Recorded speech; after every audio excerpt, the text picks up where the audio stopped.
Society 2020. And before we proceed, let's begin our international conference today by reciting Basmala. All right, we will begin our second day of this international conference with a poster station number 2. Ladies and gentlemen, welcome to the second poster session of ICEMS 2020. In just a second, we will play for you posters submitted to the committee. We have many posters with interesting topics. And just for your information, in the closing ceremony this afternoon, we will announce the best posters and the best parallel presentations. Right? Ladies and gentlemen, let's take a look at these beautifully crafted posters.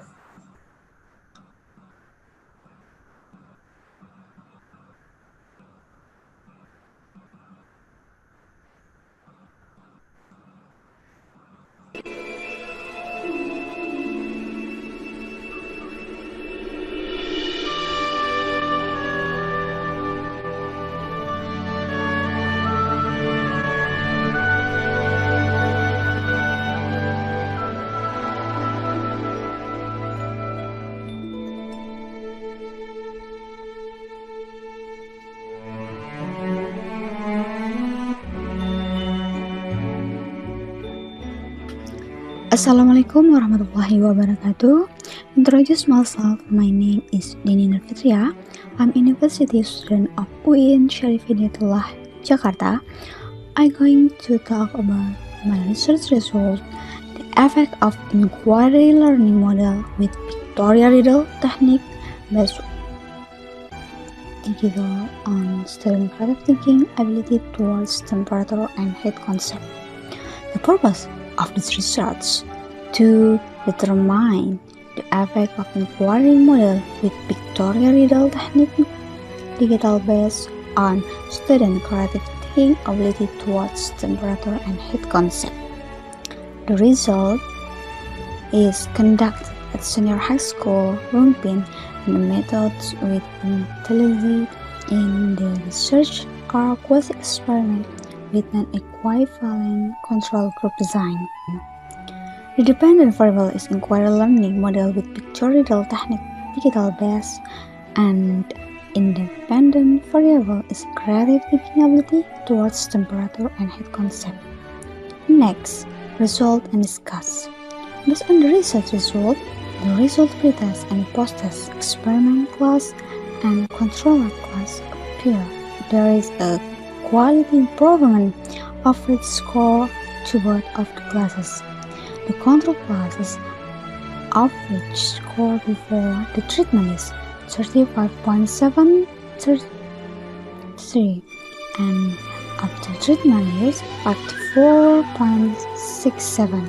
In order that the score gap is 18.94, while the experiment class before the treatment is 29.77 and after the treatment is 66.73.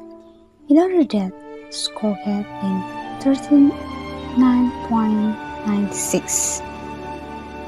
Okay, however, based on the hypothesis test, the significant value to dilate less than significant level, it showed that there was an effect on using inquiry model with pictorial technique digital based on student creative thinking ability. Meanwhile, the result and gain of student creative thinking ability of experimental class was higher than the control class. The increase occurred in each category of influence, flexibility, originality, and elaboration. Okay, finish. Thank you so much for your attention. Assalamualaikum warahmatullahi wabarakatuh.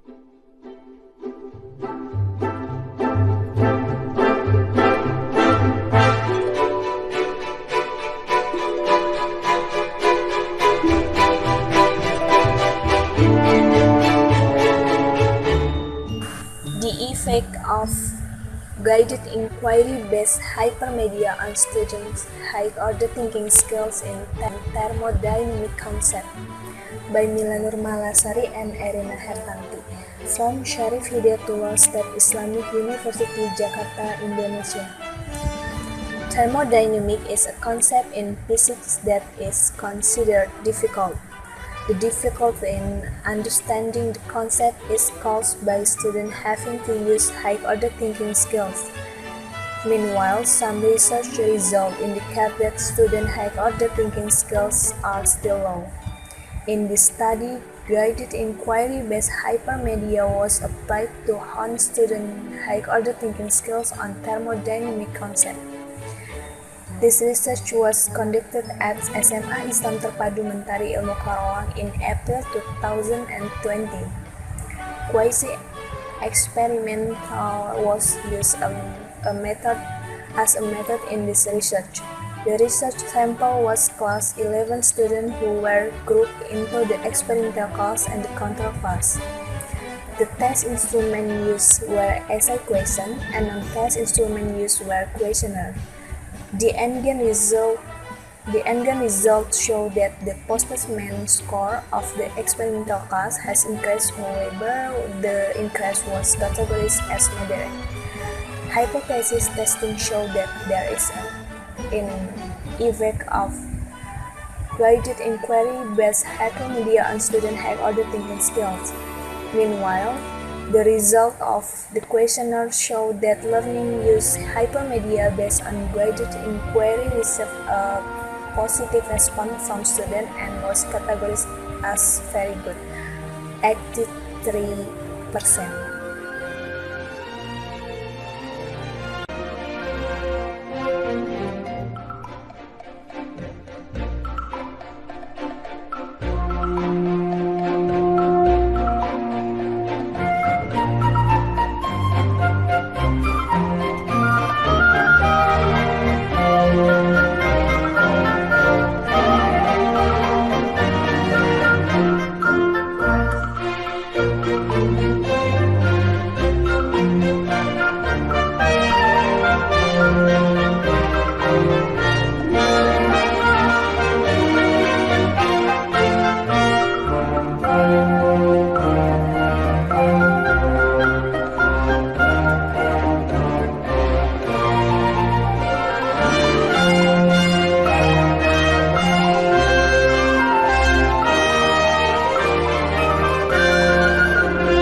learning physics in distance, teacher observation reports, and students' learning performance by Zikri Rahmat Ramadan, Sarif Hidayatullah State Islamic University, Jakarta. Abstract: the COVID-19 pandemic has caused schools to change their strategy for implementing face-to-face learning into distance learning. Schools are required to be able to adapt to fulfill their obligation to students quickly. Meanwhile, no school has faced a pandemic like this before. So it is difficult for schools to find the best example of implementing distance learning. Likewise, physics teacher must quickly adapt and learn various digital tools to carry out active, interactive, and creative distance learning. This paper aims to provide an overview of physics teaching activities in different schools in Indonesia during the COVID-19 pandemic. The method used is qualitative observational research and quantitative methodology. Observations were made on 25 physics teachers at 7 schools in various cities on Java and Sumatra, mainly focusing on planning and organization of lesson, instructional process, classroom management, and professionalism. Observations were made twice, before the pandemic and online when the teacher carried out learning using the conference application. The students' learning performance of 1,399 students in physics during the pandemic were also collected for analysis.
Assalamualaikum warahmatullahi wabarakatuh. Introduce myself. My name is Dini Nurfitria. I'm university student of UIN Syarif Hidayatullah, Jakarta. I'm going to talk about my research result, the effect of inquiry learning model with pictorial riddle technique based digital on student creative thinking ability towards temperature and heat concept.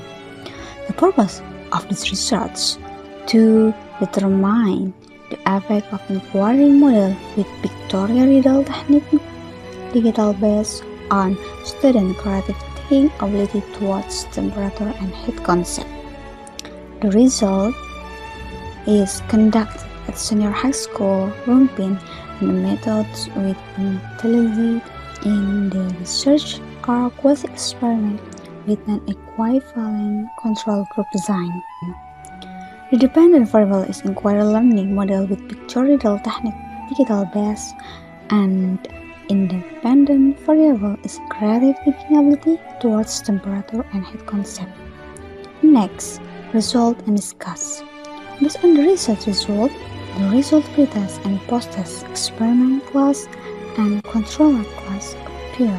There is a quality improvement average score to both of the classes. The control classes average score before the treatment is 35.733 and after treatment is 54.67. In order that score gap is 18.94, while the experiment class before the treatment is 29.77 and after the treatment is 66.73.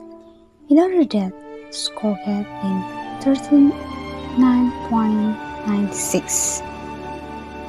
Okay, however, based on the hypothesis test, the significant value to dilate less than significant level, it showed that there was an effect of using inquiry model with pictorial technique digital based on student creative thinking ability. Meanwhile, the result and gain of student creative thinking ability of experimental class was higher than the control class. The increase occurred in each category of influence, flexibility, originality, and elaboration. Okay, finish. Thank you so much for your attention. Assalamualaikum warahmatullahi wabarakatuh.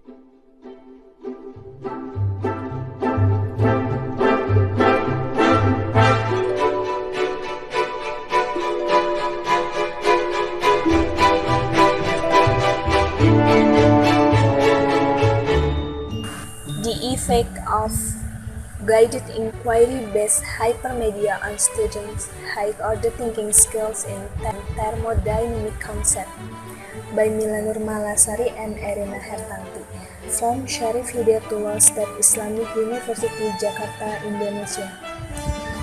Thermodynamic is a concept in physics that is considered difficult. The difficulty in understanding the concept is caused by students having to use high-order thinking skills. Meanwhile, some research results indicate that student high-order thinking skills are still low. In this study, guided inquiry-based hypermedia was applied to hone student high-order thinking skills on thermodynamic concept. This research was conducted at SMA Islam Terpadu Mentari Ilmu Karawang in April 2020. Quasi-experimental was used as a method in this research. The research sample was class 11 students who were grouped into the experimental class and the control class. The test instruments used were essay questions and non-test instruments used were questionnaires. The endgame result showed that the post-test score of the experimental class has increased, however, the increase was categorized as moderate. Hypothesis testing showed that there is an effect of guided inquiry-based hypermedia on students have other thinking skills. Meanwhile, the result of the questionnaire showed that learning used hypermedia based on guided inquiry received a positive response from students and was categorized as very good, 83%.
Learning Physics in Distance, Teacher Observation Reports and Students' Learning Performance by Zikri Rahmat Ramadan, Sarif Hidayatullah State Islamic University, Jakarta. Abstract: The COVID-19 pandemic has caused schools to change their strategy for implementing face-to-face learning into distance learning. Schools are required to be able to adapt to fulfill their obligation to students quickly. Meanwhile, no school has faced a pandemic like this before. So it is difficult for schools to find the best example of implementing distance learning. Likewise, physics teacher must quickly adapt and learn various digital tools to carry out active, interactive, and creative distance learning. This paper aims to provide an overview of physics teaching activities in different schools in Indonesia during the COVID-19 pandemic. The method used is qualitative observational research and quantitative methodology.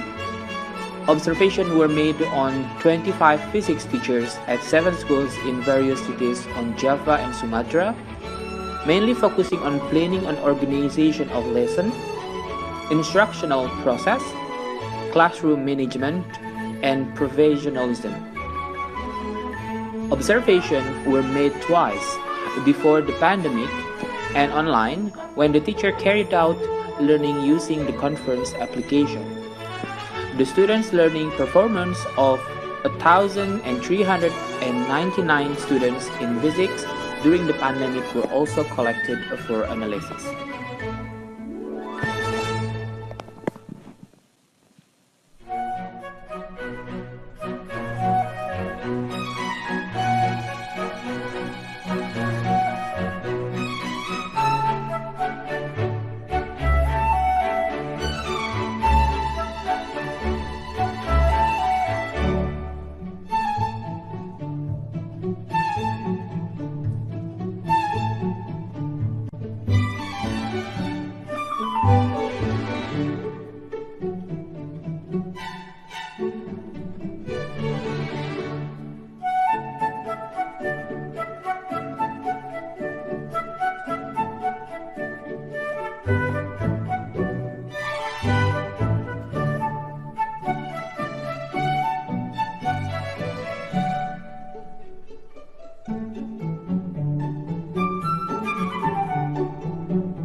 Ladies and gentlemen, and that's the end of poster session number 2.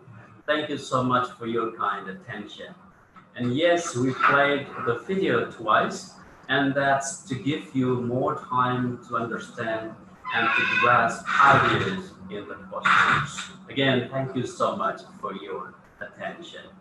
Now, while waiting for the next session, we have few announcements related to the next session, parallel presentations. The first, to those of you who have submitted the material for your presentation or for your video, if you submitted your video longer than 10 minutes, could you prepare yourself for a live presentation later on? And then you should be also ready for interaction in discussion and answer session with the participants. Second, if you have submitted your material to the committee, could you please also prepare the material for you in anticipation of technical problems? Bapak Ibu hadirin sekalian, bagi para peserta yang akan menjadi presenter hari ini, dimohon untuk mempersiapkan bahan presentasi atau file PPT sebagai bahan antisipasi jika terjadinya permasalahan teknis yang ada di tim panitia. Selain itu, bagi Bapak Ibu sekalian, jika telah mengirimkan presentasi video kepada kami dengan durasi lebih dari 10 menit, dimohon untuk presentasi secara langsung dengan maksimal waktu 10 menit. Terima kasih. Alright, ladies and gentlemen, and now we are going to show you the schedule for our parallel presentations this afternoon.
Tidak akan hilang dari kau.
right. Thank you so much for your attention, ladies and gentlemen.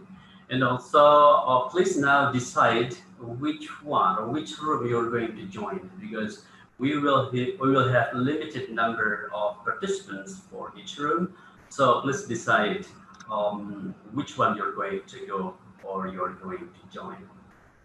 And also, thank you so much to those participants who have submitted their presentations, and we really appreciate your contribution to this international conference.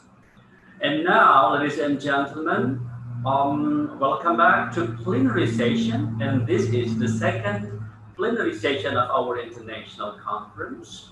And now, allow me to invite the moderator of this plenary session, Ibu Maya Devianti, PhD, to moderate and also to chair this session.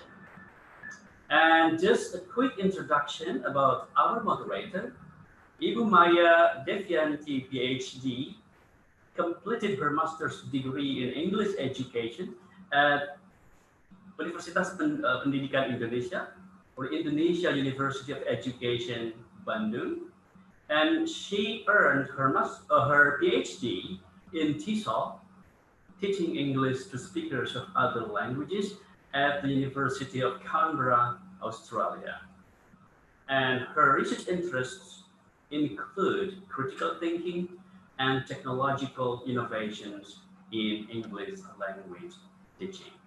Ladies and gentlemen, without further ado, please welcome the moderator of the second plenary session of this international conference, Ibu Maya Devianti, PhD. Good morning, ladies and gentlemen. Welcome to the second plenary session of the 6th International Conference on Education in Muslim Society. The theme for the conference this year is emerging trends in technology for education in an uncertain world. Now, speaking about educational technology, a decade ago, in 2012 exactly, to be exact, Trukano once argued that the use of educational technology is undeniable and widespread. His argument currently has become a reality. As we all know that when the COVID-19 pandemic hit, teachers across the world were suddenly required to move their teaching to distant mode, and in particular to online delivery. Now, inserting educational technology is not something new. We are all familiar with the concept. There are several concepts that has been introduced before, namely blended learning, digital learning. In language learning, we know CAL or MAL, and so on and so forth. Nonetheless, the shift from face-to-face learning to online learning cannot be considered as smooth. From the news, we heard from the news and from research that this has become challenging both for teachers and students. Now, luckily that on today's session, we have two distinguished speakers who are going to talk about educational technology in education. First, we are going to have Professor Dr. Hossein Mottaki from Iran. He is from International University Al Mustafa in Iran. He is also the director of Jamiatul Mustafa, a representative of Indonesia. And the second speaker, I'm sure that we already know him before. He is Professor Dr. Abdul Muti. He is one of the lecturers in FITK, in Tarbiyah and Teaching Training Faculty, Win Sharif Hidayatullah. Besides being a lecturer, he is also the head of the board National Education Standard, the NSP, since 2019, and he will be serving until 2023. What a prestigious position. Okay, let's get to know the speaker better. The committee will play the video of their resume, please.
Okay, ladies and gentlemen, we are now coming to the first session with Professor Motaki, who is going to speak to us about the opportunities and pitfalls in virtual learning. Now, if you have questions about this issue, you may write your question in the box below. If you are in Zoom, you can see there are two boxes there. You may extend your question there. Don't forget to write your name, your institution, to whom the question is addressed, and of course, don't forget about your question. Okay, ladies and gentlemen, please welcome Professor Hossein Motaki.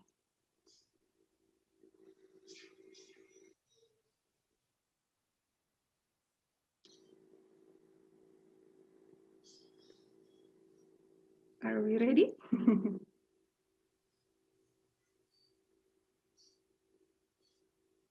Professor Motaki. Professor Hossein Motaki, are you ready?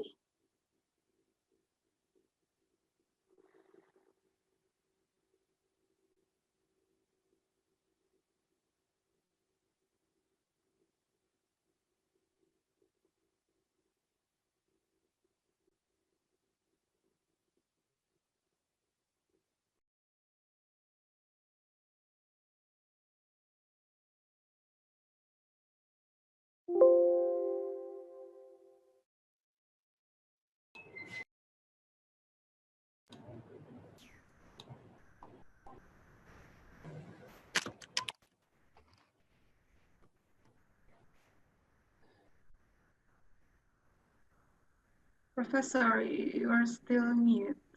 Assalamu alaikum wa rahmatullahi wa barakatuh. Wa alaikum salam wa rahmatullahi wa barakatuh. Bismillah ar-Rahman ar-Rahim. وقل رب أدخلني مدخل الصدق وأخرجني مخرج الصدق واجعل لي من لدنك سلطانا نصيرا.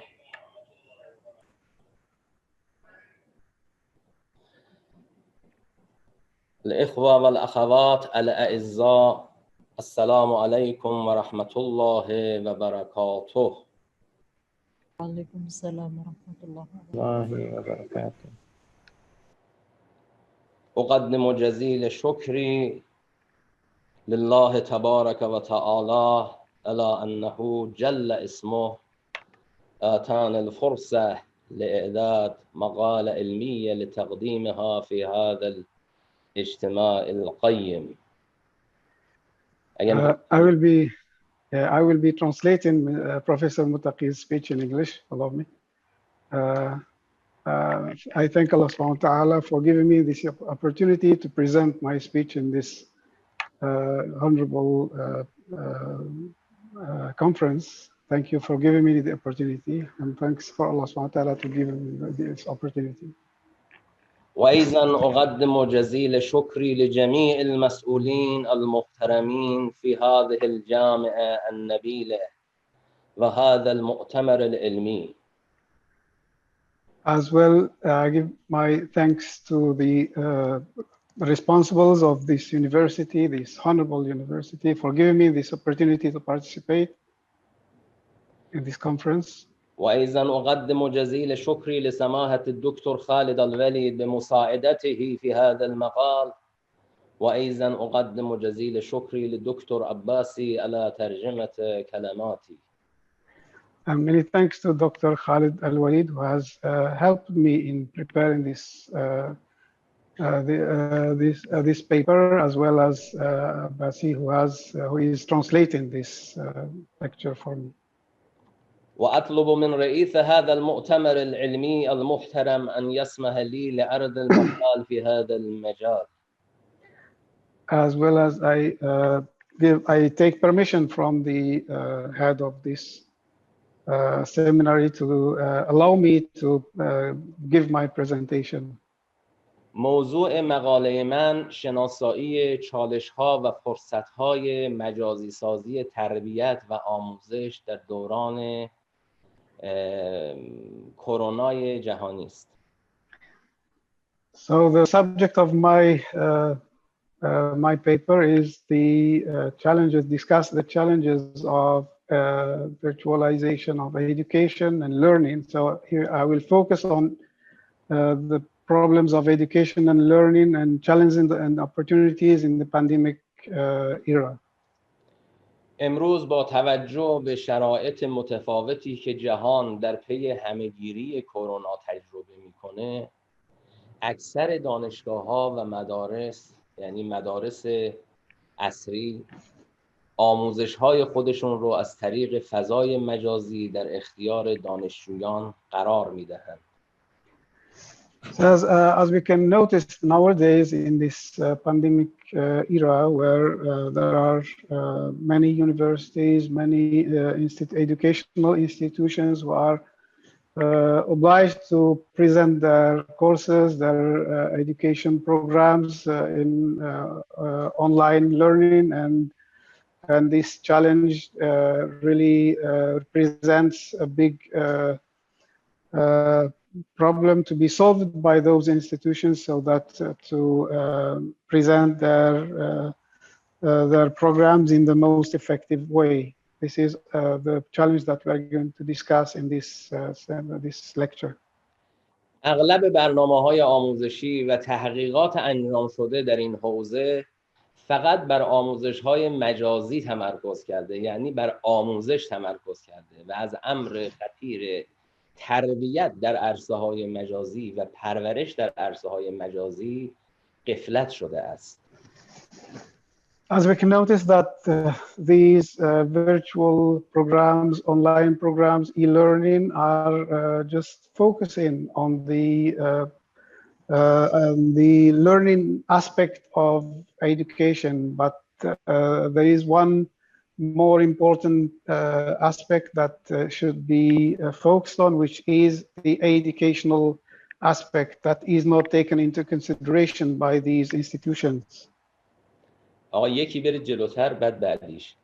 گسترش روزافزون روش‌های آموزشی و پیشرفت‌های شگرف در حوزه فناوری اطلاعات و ارتباطات و آموزش الکترونیکی یا مجازی با دوره پاندمی کرونا وارد مرحله جدیدتری شده. Within the development of technology, e-learning, and these sophisticated ways of education, we are facing this pandemic era and the pandemic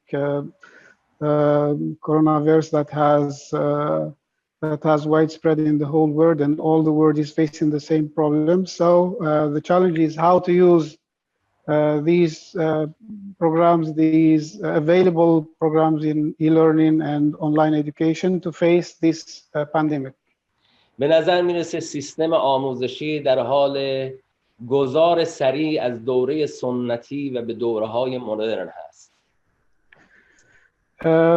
We are facing a fact that the educational systems are shifting from a classical and conventional way of teaching and learning to a new way of teaching and learning, which is the e-learning and online learning. آقای چیز تو همین صفحه نگهدار، هنوز تمام نشده، تو همین صفحه نگهدار. رویکرد سخت استاد و دانشگاه محوری جای خودش رو در واقع در آموزش‌های حضوری که داشتیم به سادگی و در یک فرایند کاملا آسان و بدون هر گونه مانع و مقاومتی رویکرد خودش رو، یعنی به جای رویکرد نرم دانشجو و دانش آموز محور داده است. So as we can notice that in the conventional ways of education, the teachers did have a very comfortable way to convey their programs and to communicate the knowledge, as well the interaction with the students. Now these challenges we are facing a new challenge where the teacher-centered learning is shifting to a learner-centered learning and teaching, where the teacher himself cannot impose that way of conveying knowledge and interacting, while here it is a two-way interaction that should be focused on. عنصر زمان در کنار آموزش‌های الکترونیکی ماهیت اصلی و غیر قابل انکاری پیدا کرده است. So here we have the factor of time, which is very important and a very decisive factor in the learning teaching process, which should be taken into consideration and which should be given a very big importance. پرورش و تربیت در فرایند آموزش با نگاه دینی و اسلامی دو رکن اصلی در فرایند رشد و تعالی نوجوانان و جوانان در مؤسسات و مراکز آموزشی است. So here we have to take into consideration in the educational process and the educational way of giving that nurture to the learners, that the religious content, which is very important, especially the Islamic religious content, as well as the educative role of the religious Islamic content, which plays a very important and significant role in the education and in the building of the personality of the learners. آنچه مشخص است اینه که در راستای آموزش‌های مجازی دستاوردهای مناسبی حاصل شده، اما پرورش و تربیت مجازی امر مهمی است که کمتر به آن مقوله پرداخته شده است.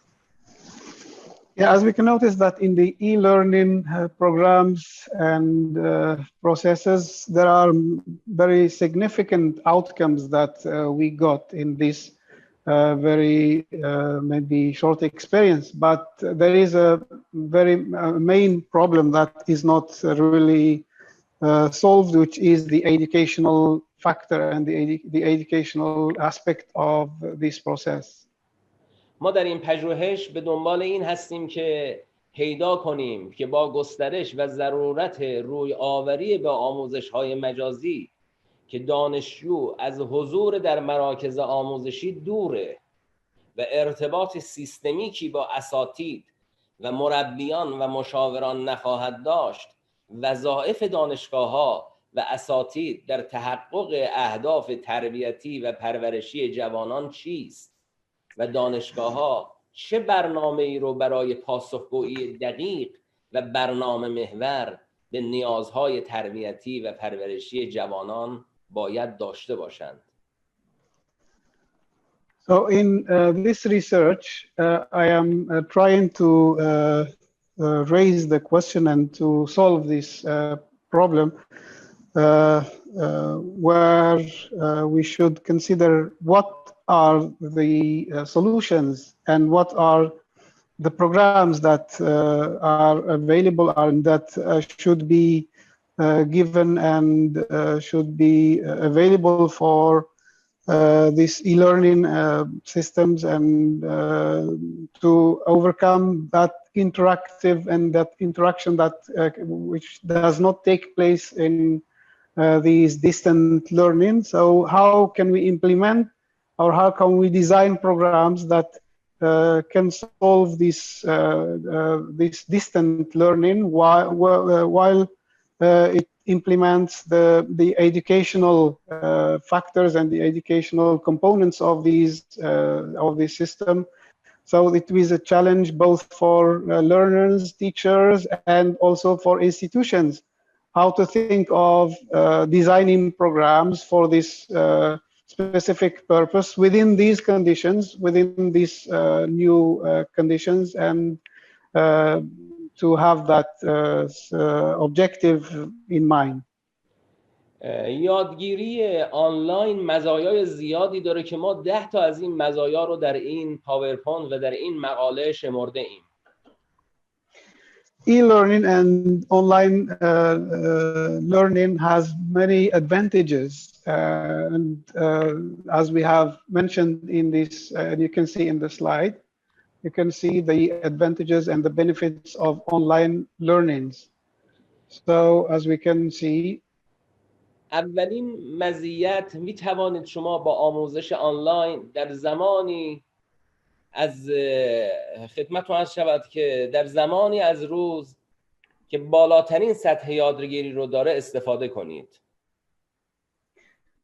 Yeah, the first benefit and the first advantage of the e-learning that you can use the time as whatever you want. So it is in your use, you can use it whatever you want, and it is flexible using the factor of time.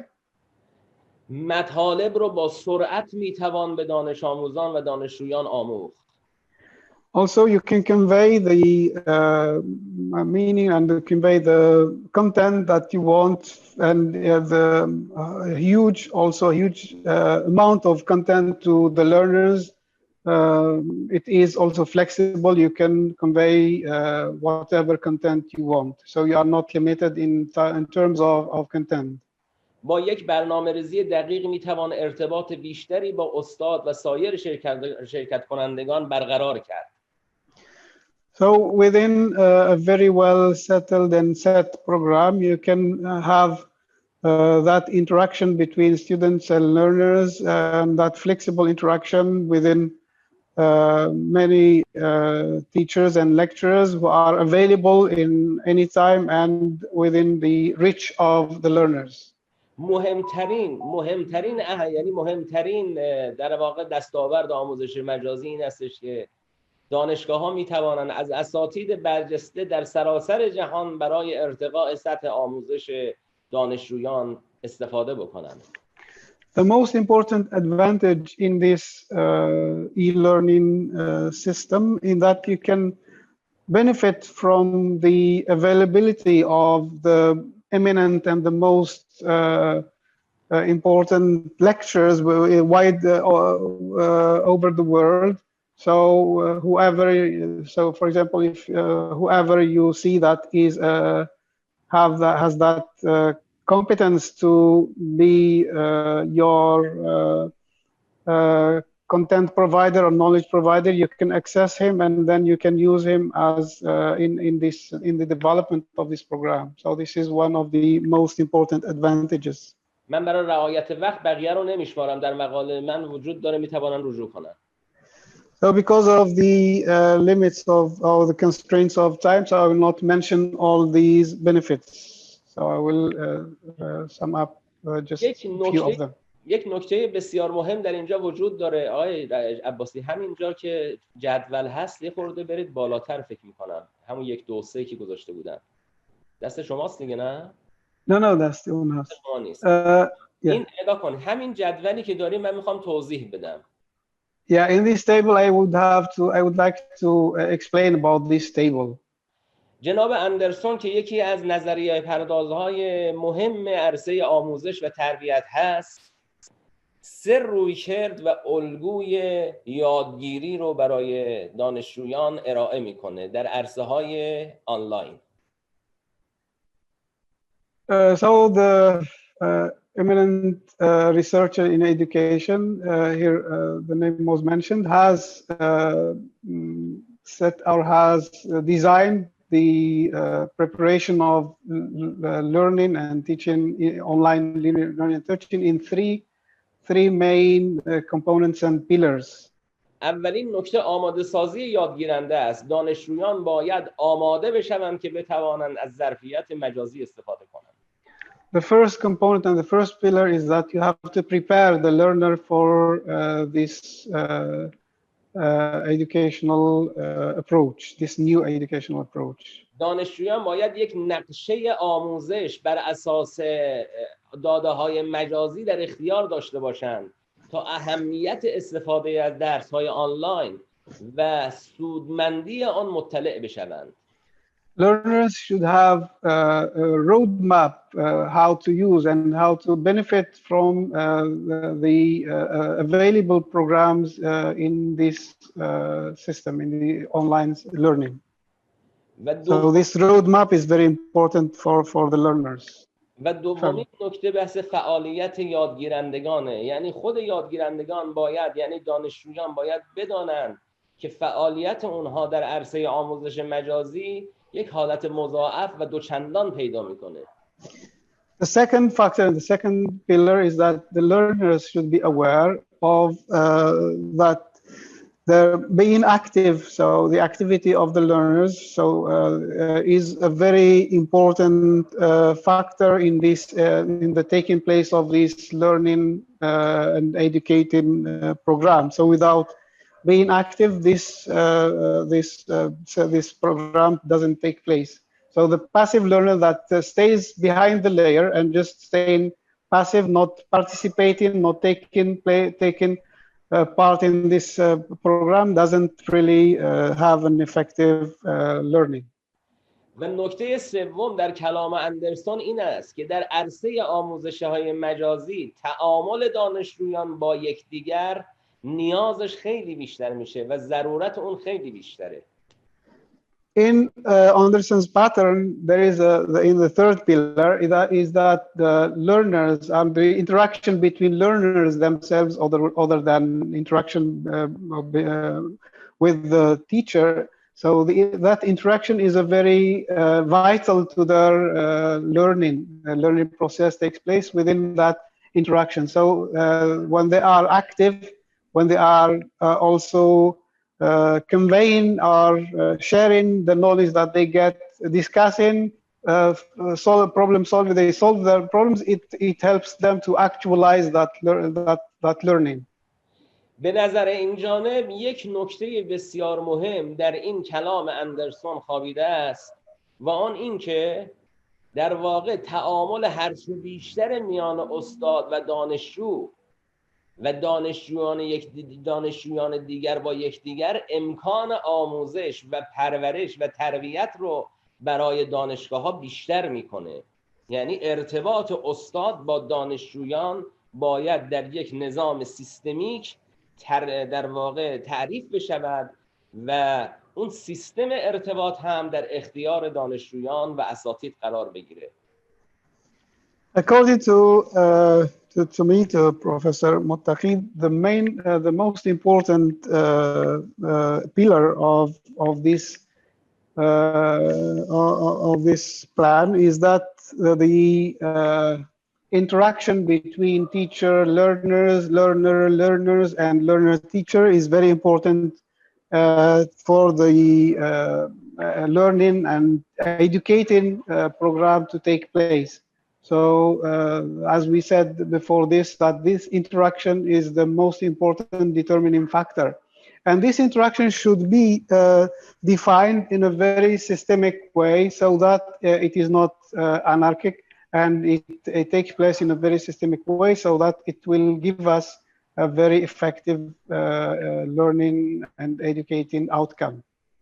تقویت ارتباط بین استاد و دانشجو نقطه اصلی و رمز توفیق در مباحث تربیتی و پرورشی برای دانشجویان است و دانشگاه‌ها باید از اساتید مطالبه کنند که در ارتباط گیری تربیتی و پرورشی با دانشجویان چه میزان از عملکردی رو ارائه کرده‌اند.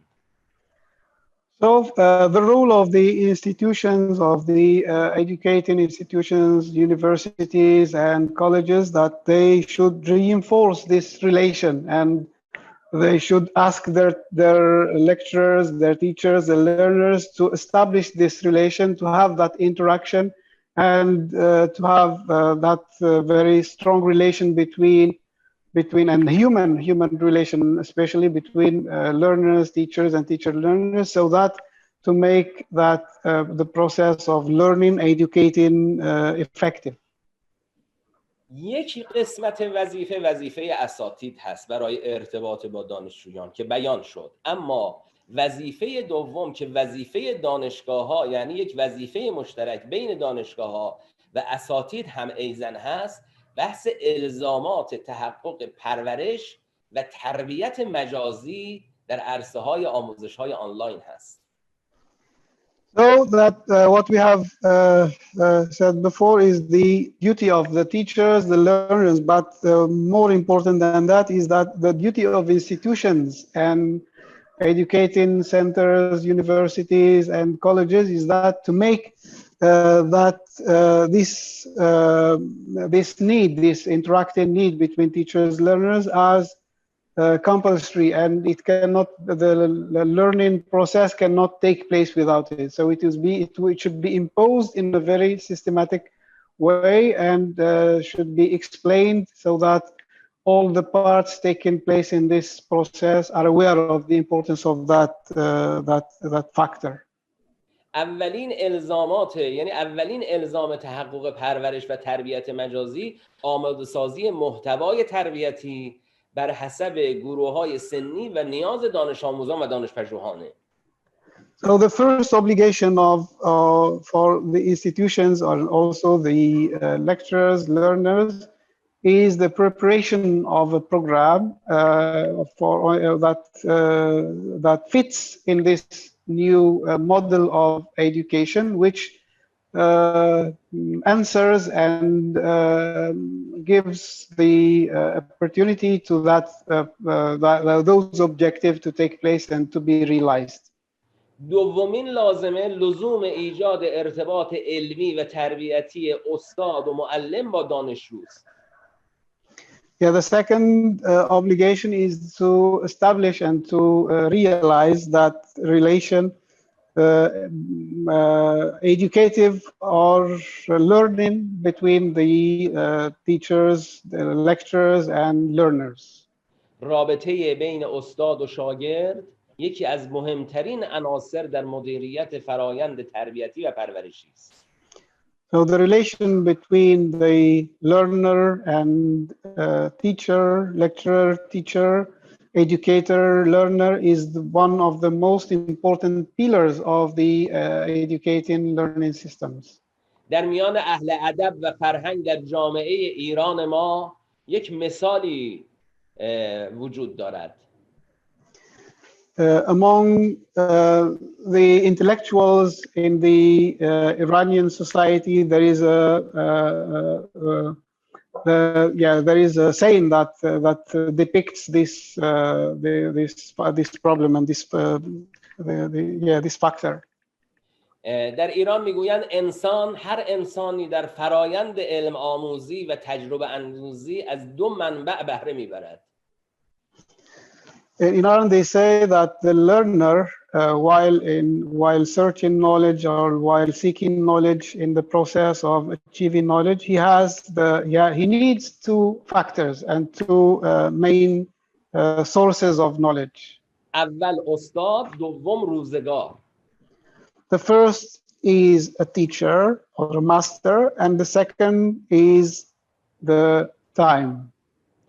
اگر کسی فرصت بهره برداری از استاد رو از دست بدهد و راه‌های استفاده راحت و پرآرامش تعلیم از استاد را بر خود ببندد، میبایست منتظر درس آموزی از روزگار باشد. So whoever misses the learning and the opportunity to get knowledge and to achieve knowledge within a master, a teacher, a lecturer, an educator, and misses this opportunity, he has to get that from time and from the experience of time, which is more harder than seeking knowledge from a teacher or a master. و شما میدونید درس آموزی از روزگار خیلی سخت و جانفرساست، فلذا آیه شریفه قرآن میفرماید فاعتبروا یا اولي الابصار. And as you know that the learning from experiences of life is very hard, so you should go through experience and you should suffer, so that suffering is very hard. Instead of that, you should benefit from the presence of a teacher, and that's what the verse of Al-Quran that says take learning or you should benefit or you should learn from or those who have reason, those who have intellect should learn from the experiences. سومین نکته، یعنی سومین الزام و لازمه بحث پرورش مجازی، ضرورت توسعه فرایند تعلیم و تربیت از فضای مدرسه و کلاس فیزیکی به عرصه‌های مجازی است. یعنی باید مباحث تربیتی و پرورشی را به عرصه‌های مجازی وارد ساخت و امروز مباحث پرورشی و تربیتی به عرصه‌های مجازی آنچنان که باید وارد نشده است. The third obligation and the need for achieving those objectives is to extend the learning or e-learning, online learning from physical conditions of learning, from conventional ways of learning to a new way of learning, which is e-learning. So the e-learning, online learning should be taken into consideration from all the institutions and make it as an essential and the basic program of their ways of education and learning. و چهارمین لازمه ارائه برنامه‌های گوناگون تربیتی و پرورشی برای دانش آموزان و حتی خانواده‌ها به منظور بهره برداری از اوقات فراغت دانش آموزان است و دانشجویان. The fourth obligation is that we should widespread awareness among learners, among families, to make use of those free times, because in this era we have a lot of time to spend. So while we are at home, we don't move, so that limitness of mobility gives us more time to benefit, and it is a two-way weapon. So it can be beneficial, it can be harmful also. So that leisure, if it is not while exploited by these institutions and to use it effectively, it will be nocive and it will be hurting. و پنجمین نکته ترویج و توسعه فرهنگی اجتماعی دانشجویان و دانش آموزان است. Yeah, the fifth point and the fifth obligation is the widespreading of the social awareness for the learners and teachers and the families also. امروزه صفت اخلاقی ایثارگری و نوع-دوستی در میان انسانها به خاطر پاندمی کرونا رواج بیشتری پیدا کرده است. As we can say, as we can see here in this new era of pandemic conditions, the character of altruism, of loving the others or of being beneficial for the others is being widespread and being well known among societies and among the people. و ششمین لازمه ایجاد حلقات سلوک معنوی در فضای مجازی برای دانشجویان است. The sixth obligation is that we should create spaces, virtual spaces for spiritual learning, spiritual education among learners, teachers, and this spiritual environment should take place where the learners should participate and take place in that spiritual education. در دوره پاندمی کرونا ما شاهد مشارکت دانش‌پژوهان در آیین‌های دینی و مذهبی که دانشگاه‌ها برگزار می‌کنند دیگر نیستیم. In this pandemic era also we cannot see those programs which involve religious teaching, religious education, which took place before in the mosque and in the congregations. So nowadays in the virtual learning it is no more present. دانشگاه‌ها باید ابزارهایی رو فراهم کنند که در واقع دانشجوها بتوانند به خدمات دینی و مشاوره‌های دینی و تربیتی به راحتی دست پیدا بکنند. So for the universities is to make available those spaces even in virtual spaces. They should make it possible for the learners to have that religious consultation and to have that religious interaction with the sources that can provide them with their religious needs and ethical education. اهتمام جدی به استفاده از مشاوران تربیتی و کارشناس تربیتی در کنار مشاوران و اساتید آموزشی مورد تاکید این مقاله هست. Yeah, we should also focus on the importance and the centrality of the consulting factor. So these consultants, educators who can provide the learners with the needs they want within the educating spectrum or the learning spectrum, that it is a very important factor in this system. و در نهایت این مقاله من پیشنهاداتی رو ارائه میدم. At the end of this treatise or paper, I have some suggestions for the readers and for the attendant. یک تدوین برنامه‌های الکترونیکی یا اینترنتی به منظور برگزاری دوره‌های مجازی حفظ قرآن و احکام دینی، تلاوت و قرائت صحیح قرآن. First, there should be an establishment or setting of a program that involves the memorizing of the Quran or the right reading of the Quran and that interaction with the Quran. دوم تولید فیلم‌های چند رسانه‌ای و کلیپ‌های متنوع مطابق با مقتضیات و روحیات جوانان. Second, the production of short films, short animations that with the content that is needed for the needs of youth in these nowadays challenges, in the new era challenges. So those short films and short animations should provide the youth with the content that can be beneficial for those needs. دوم تولید محتواهای تربیتی و پرورشی و تقویت کتابخانه‌های الکترونیکی. Third, the production of content that can also make the electronic library, ebooks, the richer in terms of content related to these consequences and to these conditions. چهارم دوره‌های برگزاری دوره‌های توانمندسازی و دانش افزایی برای اساتید و دانش‌پژوهان به منظور نقش آفرینی در عرصه‌های تربیت و پرورش مجازی.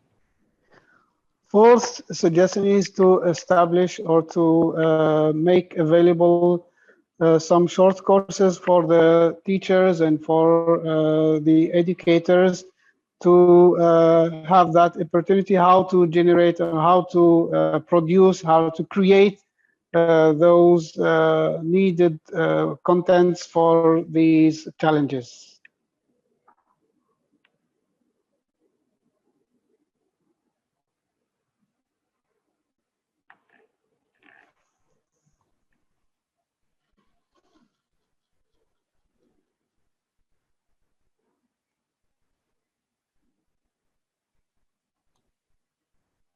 قطع شد آقای عباسی؟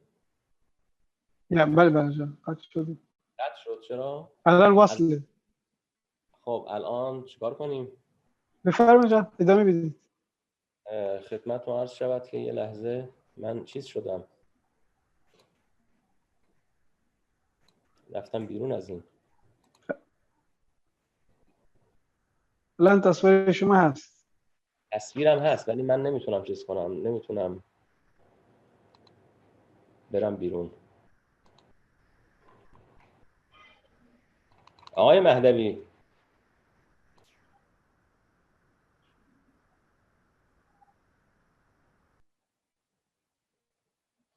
Sorry, there was a cut in the diffusion, so no, it's they are trying to fix the problem. Just a minute. بله درست شد. I'm very sorry. Okay, it's okay now. You can carry on. پنجمین لازمه از لوازم این کار یا پیشنهادات بنده ارائه بسته‌های تربیتی فرهنگی برای آن دسته از دانشجویانی که دسترسی به اینترنت ارزان یا دسترسی به اینترنت پرسرعت ندارند.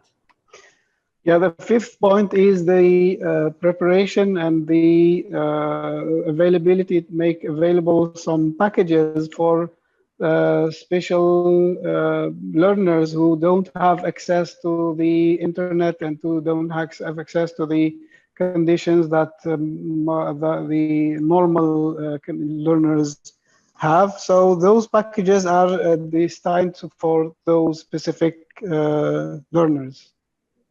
و ششمین نکته حرکت از رویکرد آموزشی معلم محوری به رویکرد شاگرد محور. And the sixth point is the shift from teacher-centered learning system to a learner-centered system. و شاگرد و دانشجو باید بداند که معظمی از فعالیت‌های تربیتی و پژوهشی را خودش با هدایت اساتید و ارائه الطریق اساتید در واقع مدیریت کند.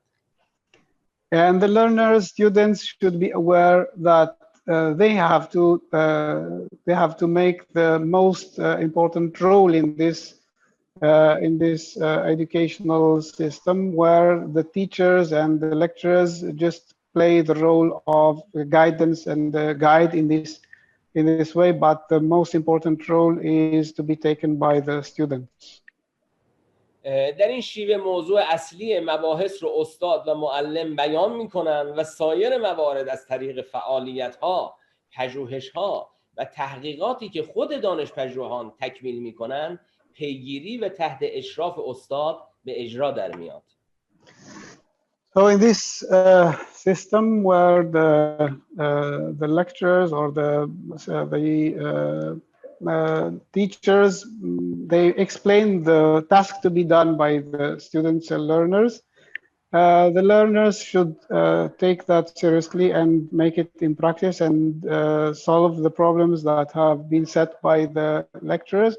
And the lecturers should here play the role of guide and orienting the students to solve the problems. نتیجه مقاله من این می شود که امروزه با توجه به نوظهور بودن کاربرد فناوری در آموزش در کشورهای اسلامی توجه بسیار کمی به موضوع با اهمیت تربیت و پرورش مجازی شده است.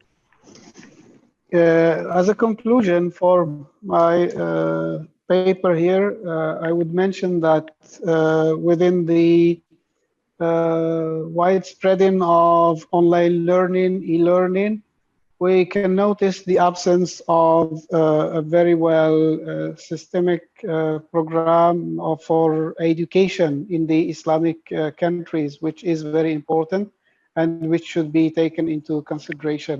So not just focusing on learning, but on education.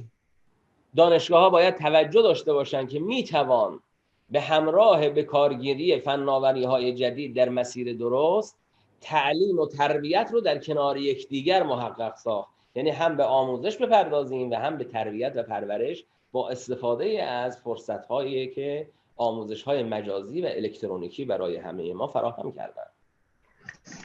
Universities, your institutions should be aware and should know that it is possible, it is feasible that learning as well as educating are two wings that go together and could be realized within these new conditions within the e-learning, online learning, and should be taken into consideration and realized and achieved. ما بر این باوریم که میتوان آموزه‌های دینی و اسلامی را و تربیت دینی و اسلامی را با رویکردی جدید و نوین از طریق فضای مجازی و کلاس‌های آنلاین به دانشجوها عرضه کرد. We believe that the education, the religious education, spiritual education also can be realized and can be achieved within these new conditions, within the e-learning, online learning, within by use of new approaches and new methods that serve this very important task. راهکارهایی که در این مقاله ارائه شده است میتواند در راستای احیای امر تعلیم و تربیت، امر تربیت در بین دانشجویان با استفاده از سیستم مجازی در واقع قدم‌های بلندی برداشت. The ways, approaches, and methods that have explained in this paper can be in great use to making the education, Islamic education, Islamic learning, and achieving this system widespread and make it available for a great public. امروز در جمهوری اسلامی ایران، در بسیاری از دانشگاه‌های جمهوری اسلامی ایران و خصوصاً جامعه المصطفى العالمیه روش‌های این چنینی رو به کار گرفته ایم و توانسته ایم نتایج خوبی رو از بکارگیری این روش‌ها به دست بیاوریم. In the Islamic Republic of Iran, and especially in Al-Mustafa International University, these approaches, these methods have been used and have been applied. And we have noticed and we have witnessed a very fruitful outcome of these methods and approaches. They have given very noticeable results. من باورم اینه که اگر به اجرایی سازی روش‌های تربیتی و پژوهشی در دوره پاندمی کرونا به صورت جدی اهمیت ندهیم، ما دانشگاه‌ها اهمیت ندیم، در آینده متاسفانه شاید با جمعی از جوانان روبرو باشیم که آشنایی با تعالیم دینی و تربیت‌های دینی ندارند.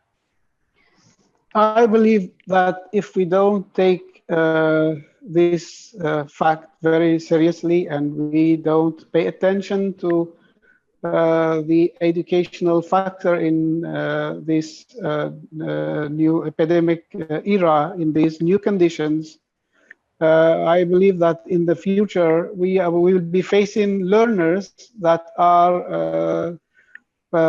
stripped out from the religious principles, stripped out from any character of human beings, and we are facing maybe just robots. خب این نتیجه گیری از مقاله من بود. امیدوارم که بتوانیم با اجرای سازی بسیاری از این موارد در دانشگاه‌های خودمون به توفیقات خوبی در مسیر احیای امر تربیت و پرورش بپردازیم. This was my conclusion from this paper, and I hope that in the near future we can implement these educational factors, these educational ways to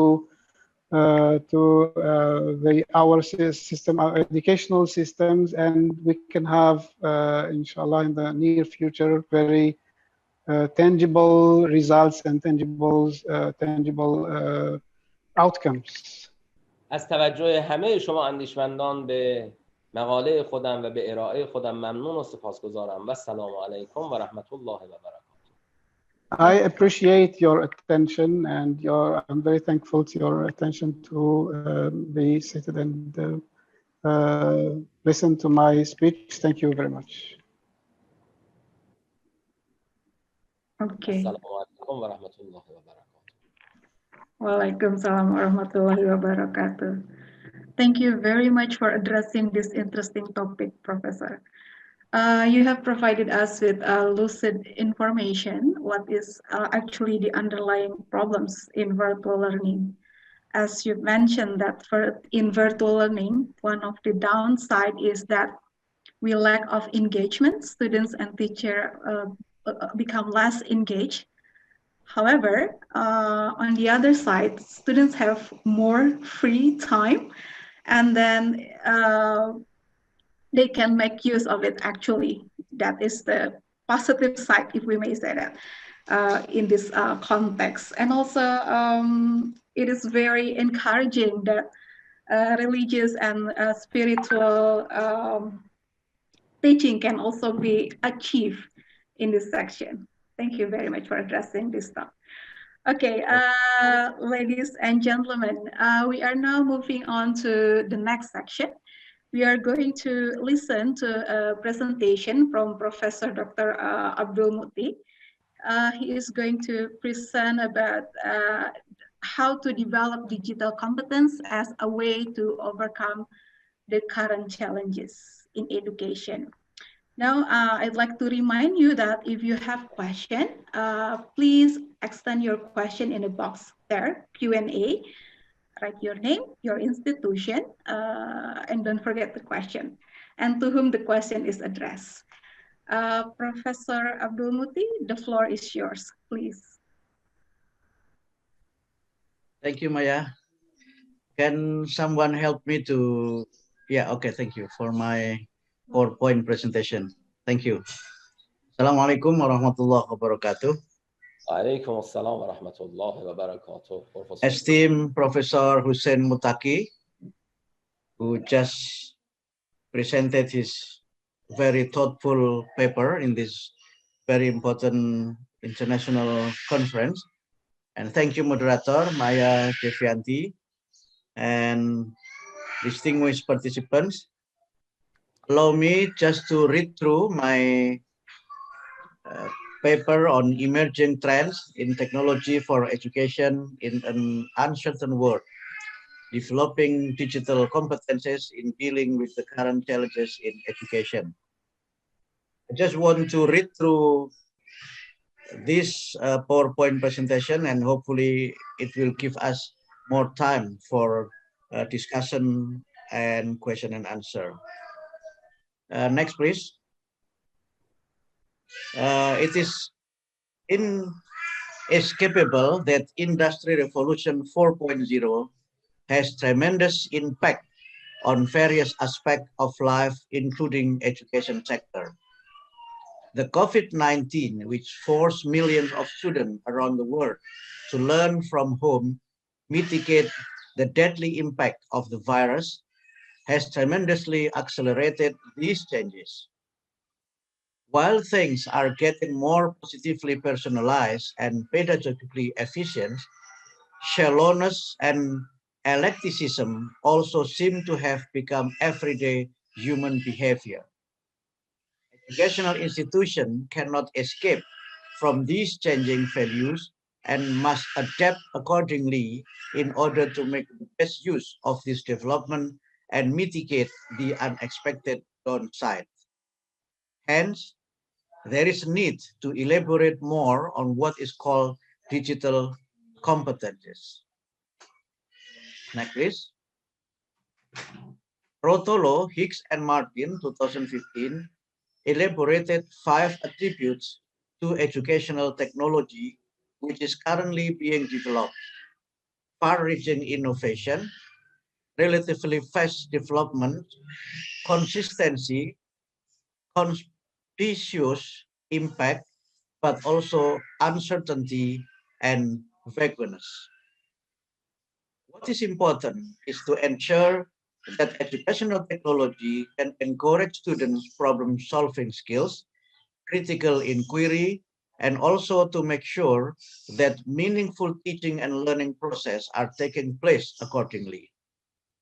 Nevertheless, there seems to be an increasing gap between research in educational technology and the implementation in the education sector.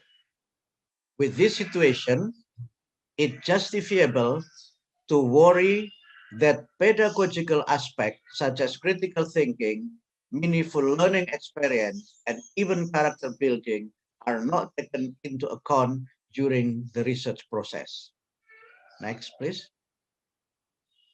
Despite the apparent gaps between the research and implementation, educational technology has been used significantly to support mode of pedagogical deliveries. One of them is distance education. At the international level, along with the increasing demand to expand access to education through distance education, the International Council for Distance Education was formed in Norway in 1938. At the regional level, the Asian Association of Open Universities was formed by 7 universities in Asia in 1987. International Council on Open and Distant Education reported that Asia has the region with the largest population needs to respond to global needs. Along with the development of distant education at the international and regional levels, the government of Indonesia established Open University in 1984. Not only at the tertiary level, distance education is also developed at the secondary education level. Currently, the implementation of ICT-based education is also gaining momentum with the COVID-19 outbreak, where students are required to study from home. Google for Education 2020 reported that there are at least 8 emerging trends in educational technology, as which can be deemed as both opportunities and challenges in making the best use of technology for education. First, digital responsibility. Second, life skills and workforce preparation. Third, computational thinking. Fourth, student-led learning. Fifth, collaborative classroom. Six, connecting guardian and schools. 7, innovating pedagogy. And 8, emerging technologies. Next, please. Furthermore, while things are getting more positively personalized and pedagogically efficient, shallowness and eclecticism also seem to have become everyday human behavior, which could have an impact on educational outcome. Segment 2014, for example, in his review of Nicole Scar's The Shallow, wrote that technology has both intended and unintended impacts on the psychosocial, social, and cognitive aspects of our life. Not only are we unquestionably assessing, accepting, and using technology, but we often fall to take time to see the glaring and less than subtle ways that it has consequently changed us. Therefore, in order to deal with the aforementioned challenges, there is a need to elaborate on what is called digital competencies so that teachers and students can fittingly utilize this technological development to maximize its benefit and to mitigate the unexpected consequences. There are at least 5 digital competencies areas: information and data literacy, communication and collaboration, digital content creation, safety, and problem solving. Next, please. Information and data literacy.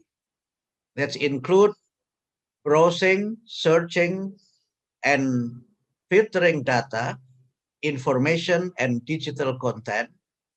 To articulate information, need to search for data, information, and content in digital environments, to access and navigate between them, to create and update personal search strategies. Evaluating data, information, and digital content, to analyze, compare, and critically evaluate the credibility and reliability of sources of data, information, and digital content, to analyze, interpret, and critically evaluate the data, information, and digital content. Managing data, information, and digital content, to organize, store, and retrieve data, information, and content in digital environments, to organize and process them in a structured environment. The second is communication and collaboration, which includes interacting through digital technologies. That is to interact through a variety of digital technologies and to understand appropriate digital communication means for a given context. Sharing through digital technologies, that is to share data, information, and digital content with others through appropriate digital technologies. To act as an intermediary to know about referencing and attribution practices. Third is engaging in citizenship through digital technologies. That is to participate in society through the use of public and private digital services to seek opportunities for self-empowerment and for participatory citizenship through appropriate digital technologies. Fourth, collaborating through digital technologies. That is to use digital tools and technologies for collaborative processes and for co-construction and co-creation of data resources and knowledge. Fifth is to netiquette, to be aware of behavioral norms and know how while using digital technologies and interacting in digital environments, to adapt communication strategies to the specific audience and to be aware of cultural and generational diversity in digital environments. And six is managing digital identity. That is to create and manage one or multiple digital identities to be able to protect one's own reputation, to deal with the data that one produces through several digital tools, environment, and services. The third is digital content creation, that include developing content to create and edit digital content in different formats to express oneself through digital means. Also include integrating and re-elaborating digital contents. That is to modify, refine, improve, and integrate information and content into an existing body of knowledge to create new, original, and relevant content and knowledge. And it's also include number 3 is copyright and licenses. That is to understand how copyright and licenses apply to data, digital information, and content. And number 4 is programming. That is to plan and develop a sequence of understandable instruction for a computing system to solve a given problem and perform a specific task. The fourth component of digital competence is safety.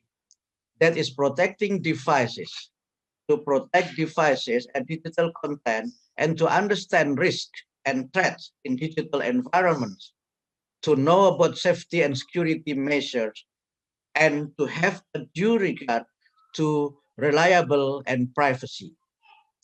It also include protecting personal data and privacy.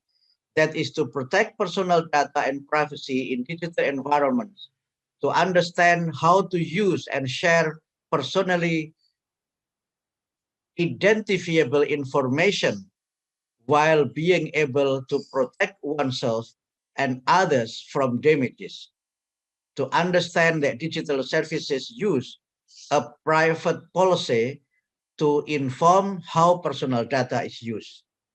And the third is protecting health and well-being.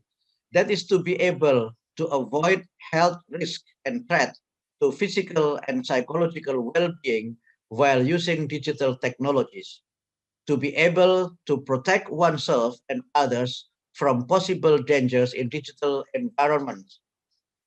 And 4 is protecting the environment. That is to be aware of the environmental impact of digital technologies and their use. Next, please. Hello? Okay, and then the fifth competence of digital competences is problem solving.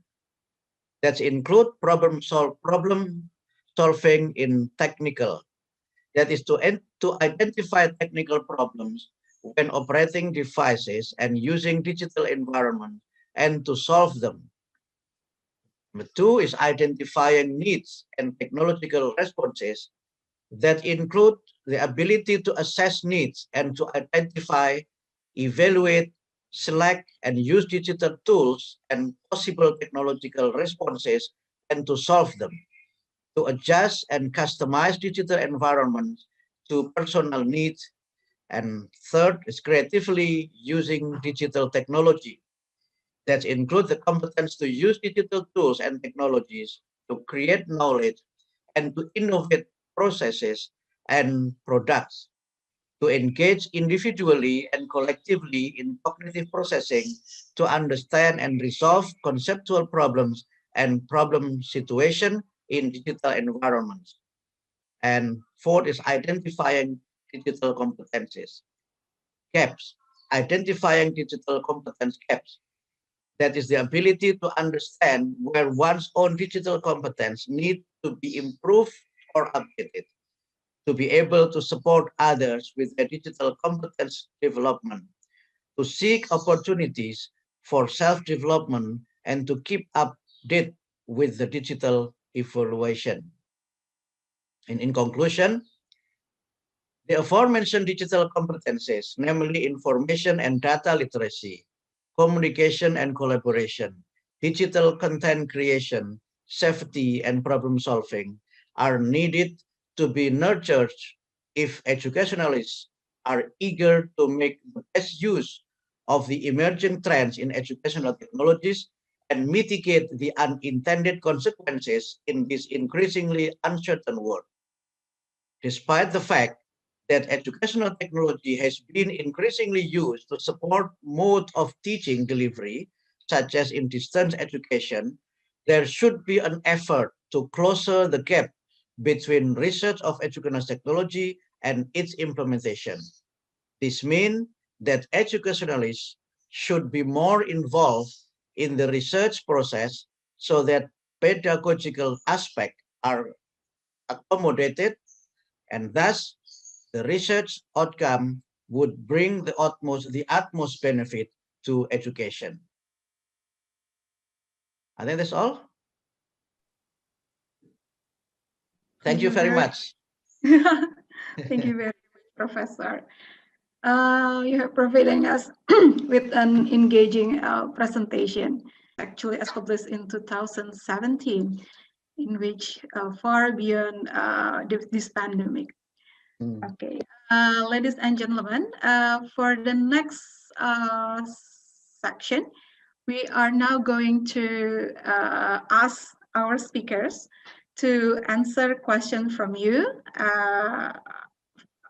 which this question has been gathered by the committee, and it will be shown to in the slide. Now, if you still have questions that you haven't written because you are enchanted by these speakers, you may still writing your question in the box. Okay, committee, would you show the question slide? Or shall we just read the question? There is one question for Professor Hussein Mutaki, and there is no single question for me. I have lots of questions. That's when I'm free then. Don't worry. Committee, are we going to show the question on the slide, or shall I just read it here? Okay, okay. So this is the question. Okay, so the first question is addressed to, that's a question for you, Bapak. Oh yeah, okay, there's one question for me. Okay, okay, first question is for Professor Mutaki. Okay, Professor, you were mentioned about your research previously on your presentation. One of the question is from Retno Wulandari from Universitas Pamulang. Could you please share the technique, the method, the research methodology, population sample, and the total sample of your research? Professor Mutaki, are you still there?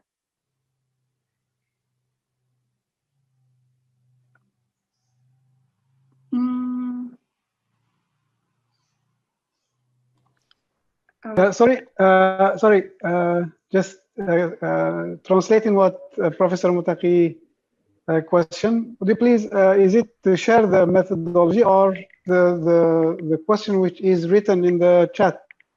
Yes. Yes.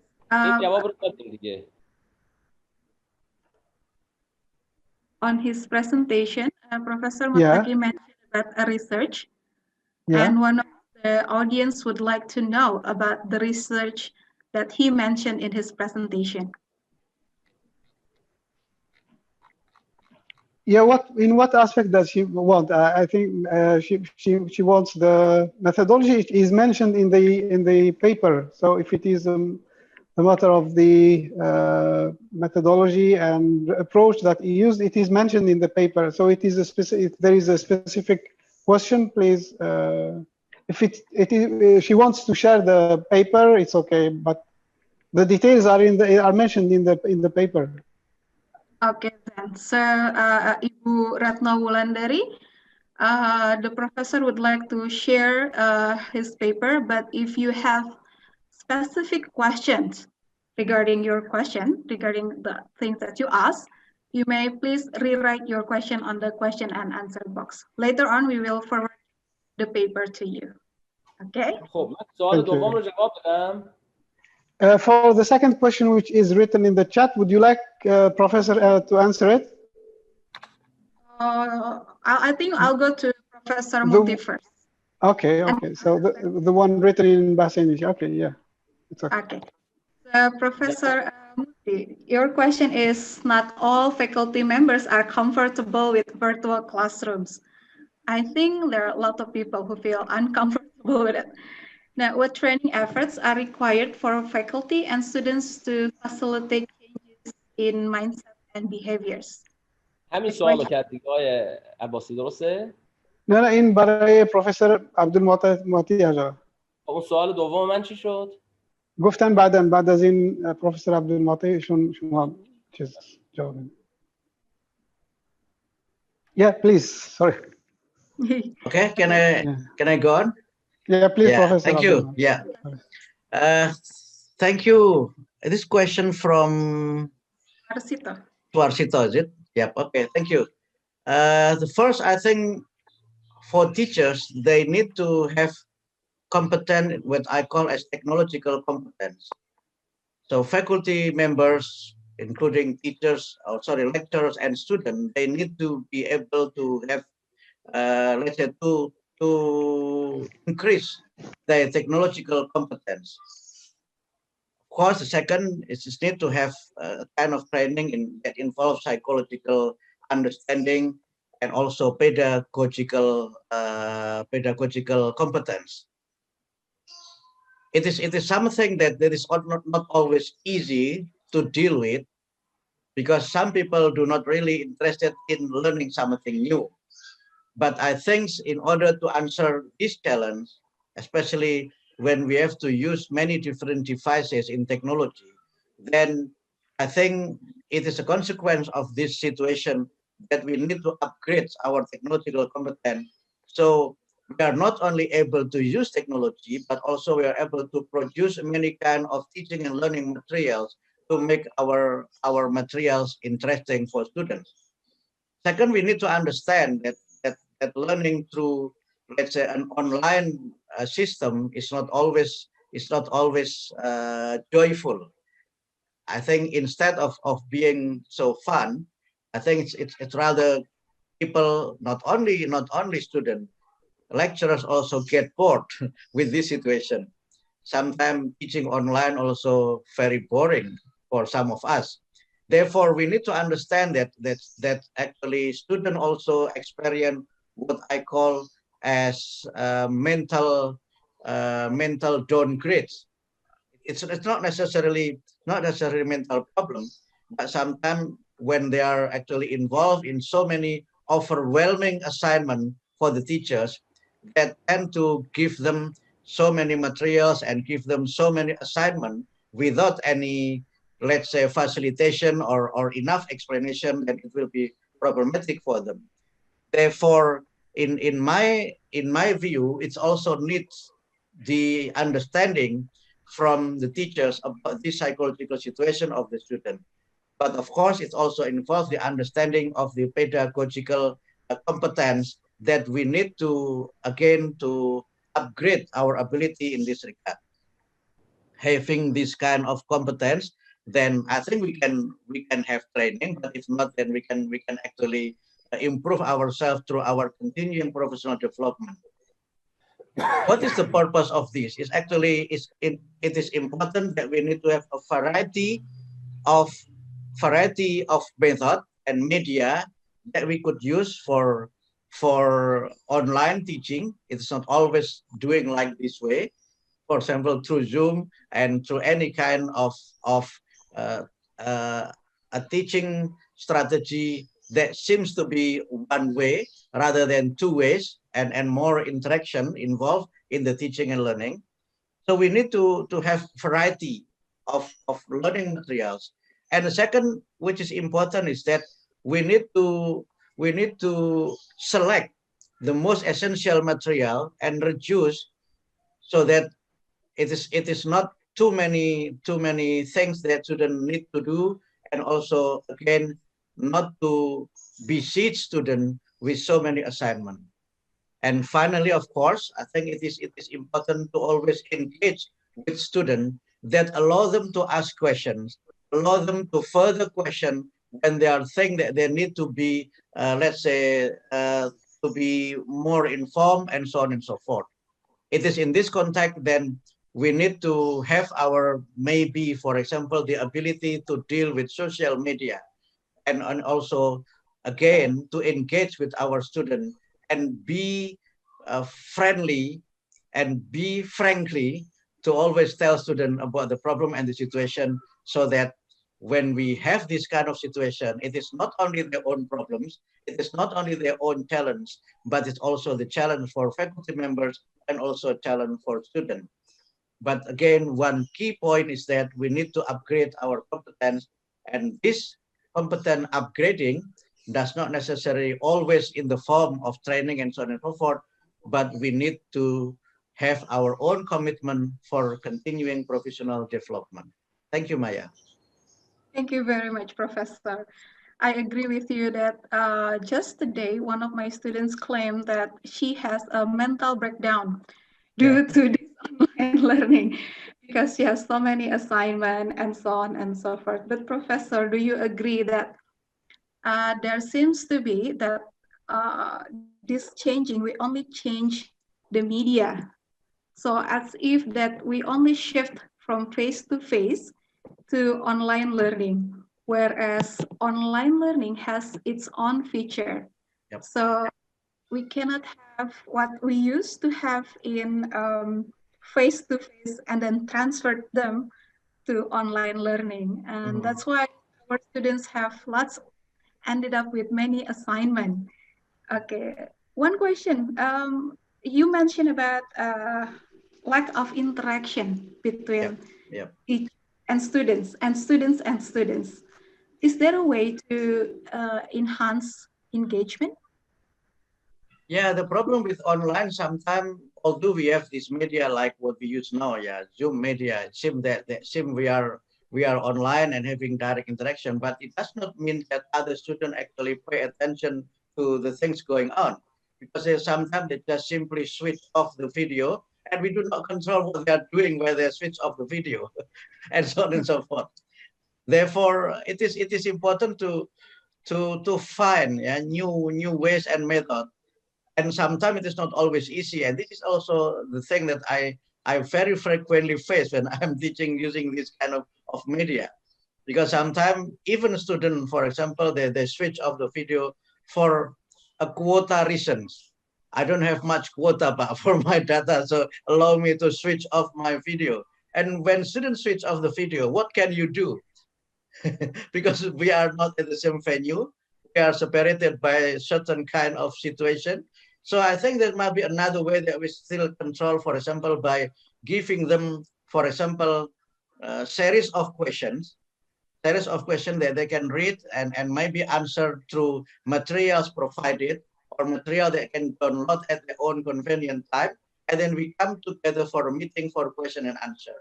That's maybe one of the ways that we could actually still keep engaged and interact with the student, unless we just simply, just like if you are a radio anchor, you broadcast a radio program and you don't know what is your listener doing, whether they are listening or not.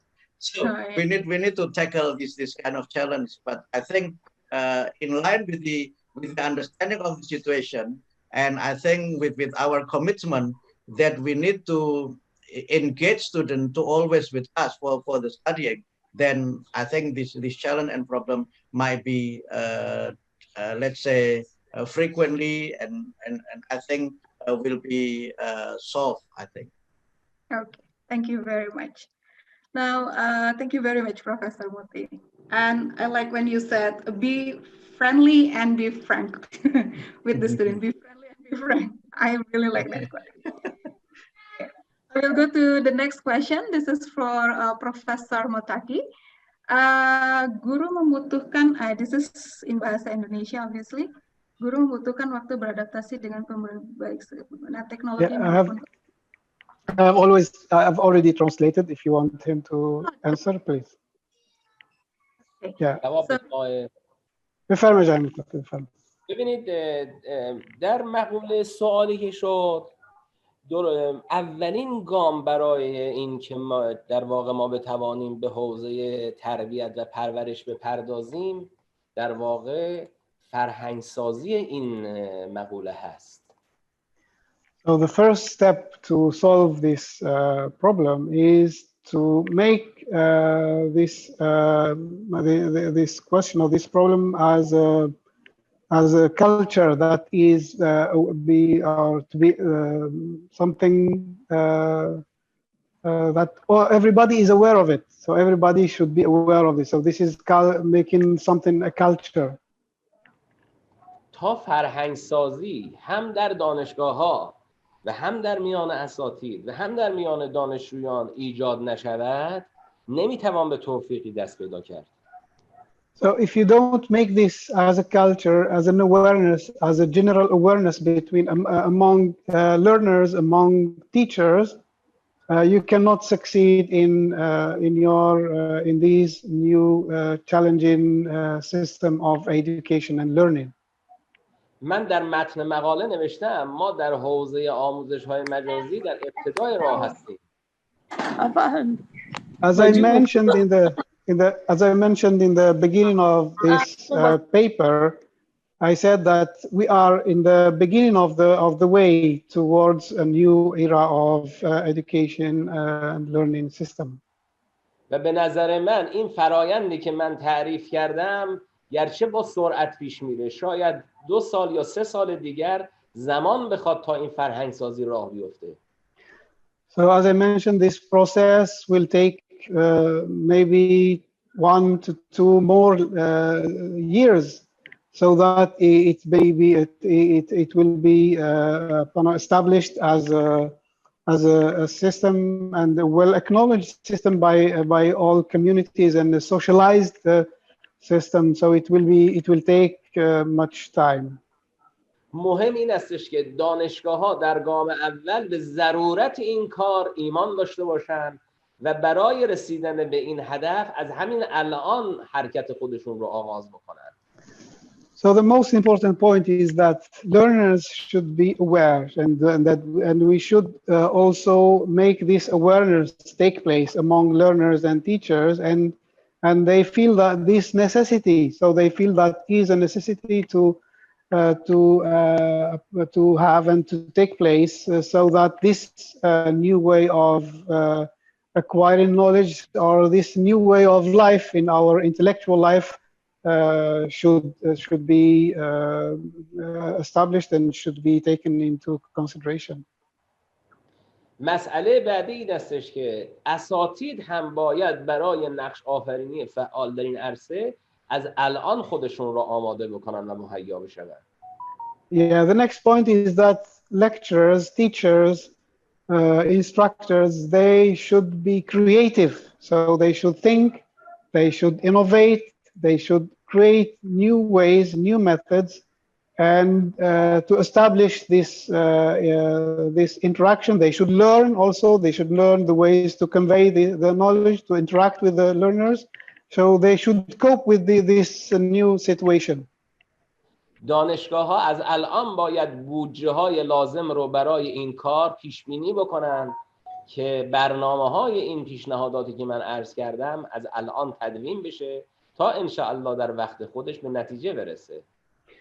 For universities, for institutions, for colleges, they should also provide the needed budget, the needed tools, the needed media to make this program successful. And so they should think of this right now, and they should make it one of their main objectives in the future. مسئله مهم اینجاست که امروزه ما قبول کنیم که برای عرصه تربیت و پرورش جوانان باید برنامه ارائه بدیم. Yeah, the fact that we should accept is that we are facing a challenge, which is how to provide an educational system. So I insist here on education, not learning. So learning is just conveying information or conveying knowledge, but education is the process of transformation that takes place even in this distant learning. But that transformation and that human interaction should take place. So they should believe the necessity of this factor in our future ways of education. من معتقدم، یعنی باورم این هست که بسیاری از برنامه‌های آموزشی و شیوه‌ها و متدولوژی آموزشی پسا کرونا تغییر خواهد کرد. ما دیگر به اون متدولوژی‌های قبل از کرونا باز نمیگردیم. متدولوژی پسا کرونا یک متدولوژی جدید هست و باید برای نقش آفرینی فعال در اون عرصه جدید ما از الان برنامه ریزی بکنیم. I believe that in the future and the post-corona era will be very different from the pre-corona era. So in terms of approaches, methods, techniques, ways of teaching, all this stuff should change and should also adapt with the new situation, with the new conditions and the new challenges. فلذا هیچ ناامیدی در میان نیست. انشاءالله با کمک دانشجویان، دانشگاه‌ها و اساتید حتما دانشگاه‌ها می‌توانند به آینده روشن و خوبی دست پیدا کنند. So my conclusion is that no way for pessimism here. We should not be pessimistic, but we should believe in our intelligence and our also the potential that we have and how to use these potentials in overcoming these challenges. This is very specific humanistic way to face problems and to face challenges. So no way for pessimism here. Thank you. Okay, thank you very much for the answer. I agree with you that today we are entering a new, let's say, new culture. That's why we call this as a new era, where everything literally in every walks of life is changing, literally, including in education as we are encountering now. Perhaps what usually work in face-to-face learning may no longer work in online learning. So that's why we need to change, and we should be optimists in dealing with the situation. One quick question, if I may, for Professor Mutaki. Who should foster the changes? This is a very technical question. So who should foster the changes? سوال دکتر مایا اینکه چی کسی هست که باید این تحول و این تغییر در آینده چیز یعنی کمک بکنه و ایجاد بکنه؟ ببینید این یک پروژه ملی است به نظر من در عرصه آموزش. So this is, I believe, it is a national project. It is a national challenge. So all the powers, or the intellectuals, or the thinkers in the nation should be involved in finding and solving these problems. من معتقدم اساتید و دانشگاه‌ها در عرصه‌های علمی این نظریه رو باید تقویت کنن، تبیین کنن و دولت مردان هم به دانشگاه‌ها کمک کنن که آینده این جوانان در حوزه تربیت و پرورش به خوبی تأمین بشود و رها نشوند. As a leading transformator and helping factor here lies the institutions, universities, professors, intellectuals. So they should play this role because it is their task, and also for the politicians to help to foster, to back up these programs so that we can overcome these challenges. شما میدانید یکی از اهداف بلند آموزش و تربیت در کشورها این است که جوانها در فضا و اتمسفر دانشگاه‌ها جمع بشوند و با ارتباط با یکدیگر هم مسائل علمی و هم مسائل تربیتی و هم مسائل پرورشی خودشون رو سازماندهی کنن و در اون فضا بزرگ بشن، رشد بکنن. الان ما مقوله رشدمون و پروسه رشد دچار آسیب شده با این عرصه‌های مجازی. As you know that one of the national objectives is that to make available spaces, whether virtual spaces or whatever. So there should be spaces where these potential thinkers, these potential human beings in the future should gather, and they should share knowledge. They should participate in problem solving, in thinking of the future of the nation, in thinking of how to develop the country and how to achieve progresses within all the ways of development. So this progress is the responsibility of those people who gather in those educational spaces. و اگر پروسه رشد و تعالی و ترقی جوانان در حوزه‌های دینی، تربیتی و پرورشی با مشکل مواجه بشه، آینده یک کشور با مشکل مواجه خواهد شد. So if this process of the education for the progress and the development, the perfection of the nation, of the country will be under threat. So it is not something that we can take for, that we can neglect and that we can oversee, but it is something very crucial and very vital for the life of the country and for the development of the people and the progress of the people. و شما می‌دانید اساتید و پروفسورها در دانشگاه‌ها جریان سازند.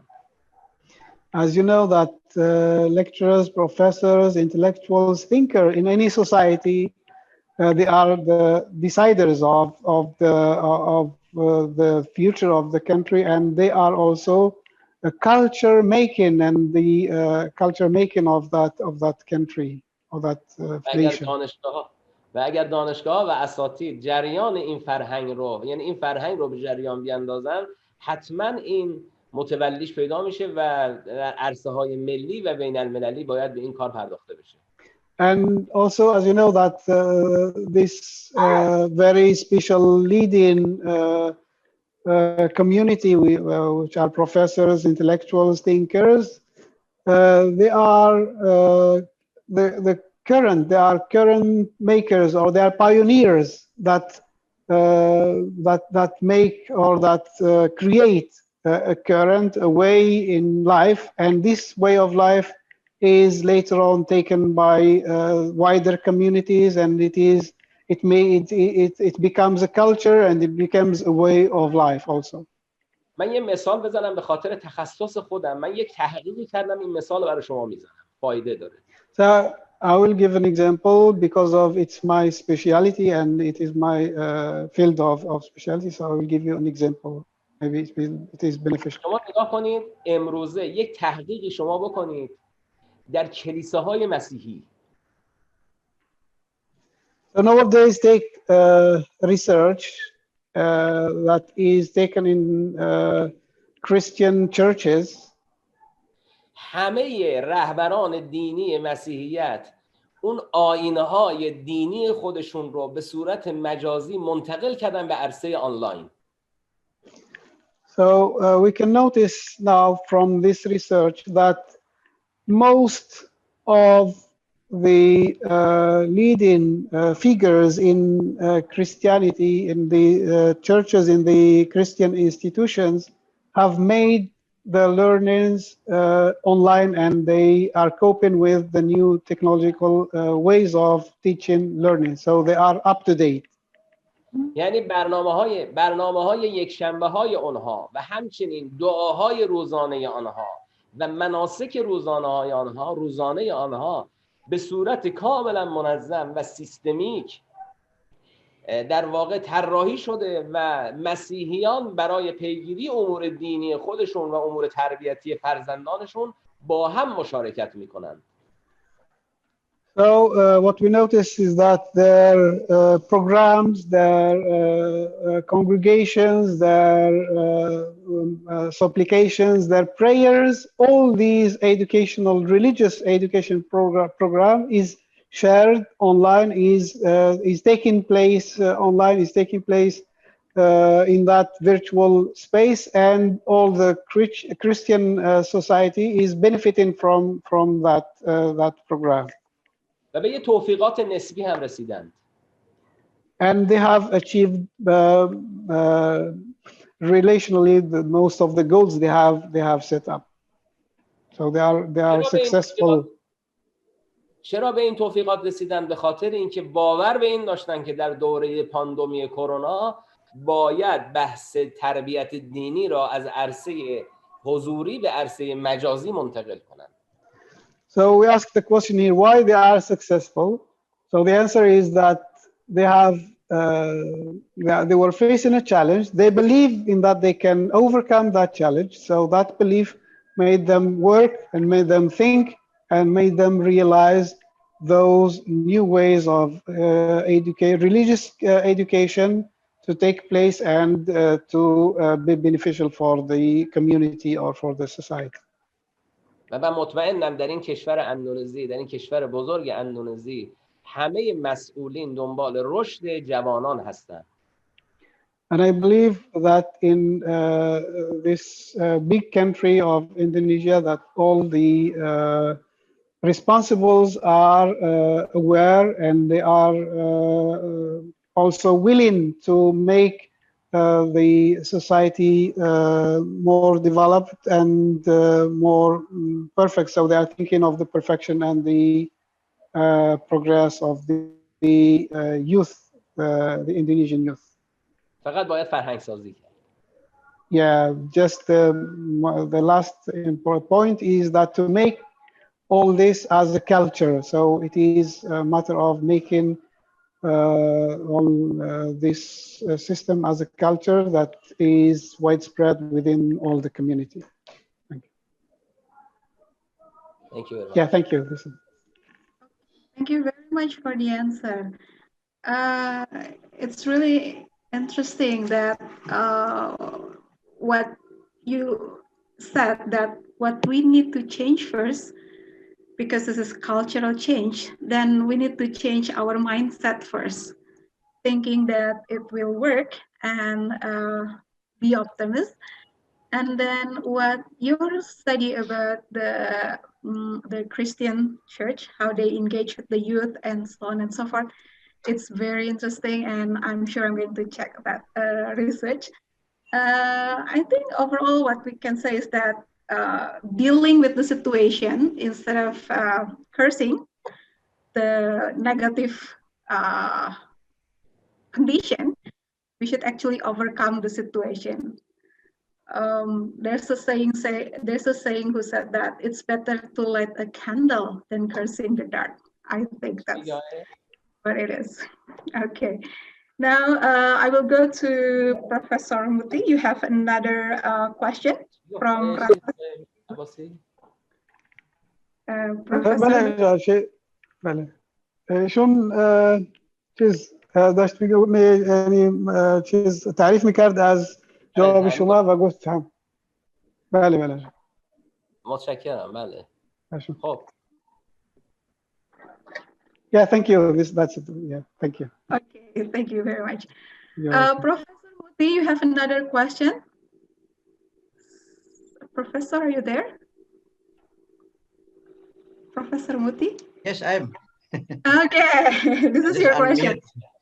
I just unmute my video because of the adhan. Oh, yeah. Okay. Very interesting. Yeah. Okay, this question from Ratna Sari Devi. Yeah. I think I have two answers. First is political answer. If I answer political answer, then we need to advocate government to build an electrical plan for the people so that they could make electricity available for the people. So that is my political answer. Second is my academic answer, of course. And I think this academic answer is more relevant to our seminar today. First, we need to understand that distance learning and also distance education, as in Indonesia, we have pembelajaran jarak jauh dan pendidikan jarak jauh. They are actually two different concepts and two different systems. But within these two systems, when we mean distance learning or maybe distance education, it does not mean that it has to be online. Distance learning and also distance education, it means that the education system or maybe learning strategies where students and teachers are not at the same venue, not in the classroom. So they are separated by the space. Maybe I'm here at home and someone else maybe at campus or in other different planet in quotation. But we have to also be fully aware that it is not always easy to tackle this issue. But one thing, when it comes to electricity issue, you are right, Ratna, about this issue. But when we mean distant learning and distant education as the system and is the strategy of learning where we do not have the same room with the student, then we can do another way. For example, we could send our material in the form of maybe electronic material that we could send to them, not only always going on online like what we have now, and it's very, when electricity, it's not only electricity actually, signal also very necessary. You have electricity, but if you don't have any signal, then we're gonna have this kind of system. So it could be provided in the form of e-learning, for example. E-learning does not always mean that we have to download things, let's say, online at the same time or daring in our Indonesian language, but it could also be in the form of, for example, ebook. We could send material in the form of ebook, or maybe other material that considered to be classic, maybe in the form of CD or in the form of cassette, and so on and so forth. I think even if you don't have any electricity, then we can use our very traditional communication and technology, traditional technology. We can use, for example, dry battery, for example, dry battery. That's actually still very popular in different parts of the country. So that is some of the example. And second, maybe we can also still send material in the form of printed material, like what we call the system in Universitas Terbuka, for example, in open learning, they use this kind of thing because it's already introduced in 1980s in Indonesia, where electricity also still one of the obstacle and constraint for many regions in Indonesia, but we can still send a module for them. But then I think this is the most difficult part of this issue. Then how can we, let's say, provide, let's say, online consultation or online teaching and learning as the follow-up of the written material or printed material that we send to them for further explanation or maybe further elaboration on the material? I still could not have the answer for this. But what we can do is the possibility to have what we call local tutor. Ada tutor lokal. That might be also one of the solutions. Like what we have now, for example, during the COVID-19 pandemic, for example, they are what we call visiting teacher. The thing that is not happened before this pandemic. And due to this electricity constraint and due to the problems that not all schools have, let's say, internet access, and not all students also have internet at home, then some of the teachers actually have a very excellent and very, let's say, in my view, dedicated solution by visiting students. That again, this is happened again when the teacher and the student living in a nearby or in a neighborhood village or in a neighborhood, let's say, geography. But if we are living in very far away, I still have no solution for that. So this is my answer for Ibu Ratna question. Okay, thank you very much. Yes, we all know that in some parts of Indonesia, they still need to have like how is it, a shift. So in Papua, in Papua, there will be like certain area they have the electricity, and then it will be off for certain hours because other regions will have the access to electricity. Actually, it's rather confusing because there are some terms to label this what we have now. But you have to come to enlighten our knowledge about there is a distant learning, and then e-learning, and then online learning, and then digital learning. But I myself, I agree to call this as emergency remote teaching, according to Hodges 2020, because it is an emergency. And the difference between the two of them is that with distant learning and online learning, it is voluntarily. While in emergency remote teaching, forced to conduct this online. So it's rather different. Anyway, Yeah. have you? My question to you is this a little bit. Is it does the I like your concept about being a volunteer tutoring for those who doesn't have any access. Now, does it really work? Yeah, I think it work in many areas. Yeah, and I think we can see from so many news in media that some teachers actually is not only dedicated but sometimes sacrifice themselves to make sure and to help students studying and learning.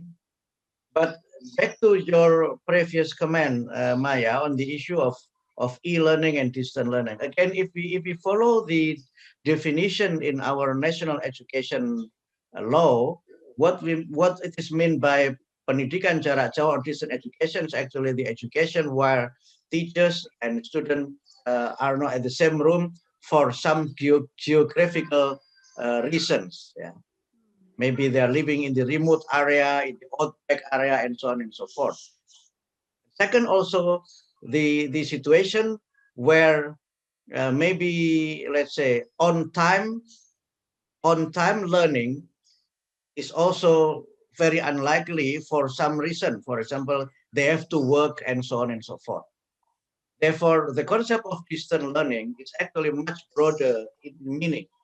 And it does not mean in the future, actually, although in the National Education Act it is mentioned due to this geographical constraint, but in the future, I think distant learning might become the most likely alternative for the future. Second, about distant learning is actually the learning, again, when teachers and students actually, again, not at the same room and not at the same time. So e-learning is actually explaining about the material is in the form of electronic material. The form of electronic material could be, for example, you are listening English from radio. It is electronic, isn't it? And it doesn't need to be you are actually at the same time while the program is actually on air. Therefore, I used to learn English from radio, and I used to learn English through a BBC, for example, Radio Australia, and so on and so forth. And I used to learn English through cassettes, where I can play this material anytime at my convenient time, for example. And it doesn't need to be a sophisticated technology. We can use again a very conventional or traditional technology. And this is my explanation. Therefore, when we mean e-learning, so please not be confused that it has to be online. It could be offline, and it could be in the form of material that are actually available, and it could be, and it's actually usable for a flexible time according to the situation that the student could manage their own time. This is my just respond to your comment on that. But with the idea of visiting teacher, and maybe to have what we call volunteer, this is the most likely alternative. Yeah, that we could actually teach, and we could actually train more tutor in this regard. I don't know whether maybe the Faculty of Islamic Education, if I see Bu Dekan is here with us, for example, could have a similar program like what it used to be implemented by Anies Baswedan, by Guru Mengajar, where there are volunteers that actually teaching in remote area. There could be a teacher, could be a lecturer. Or in Yogyakarta, for example, it used to be profesor pergi ke sekolah, a professor that actually teaching in school.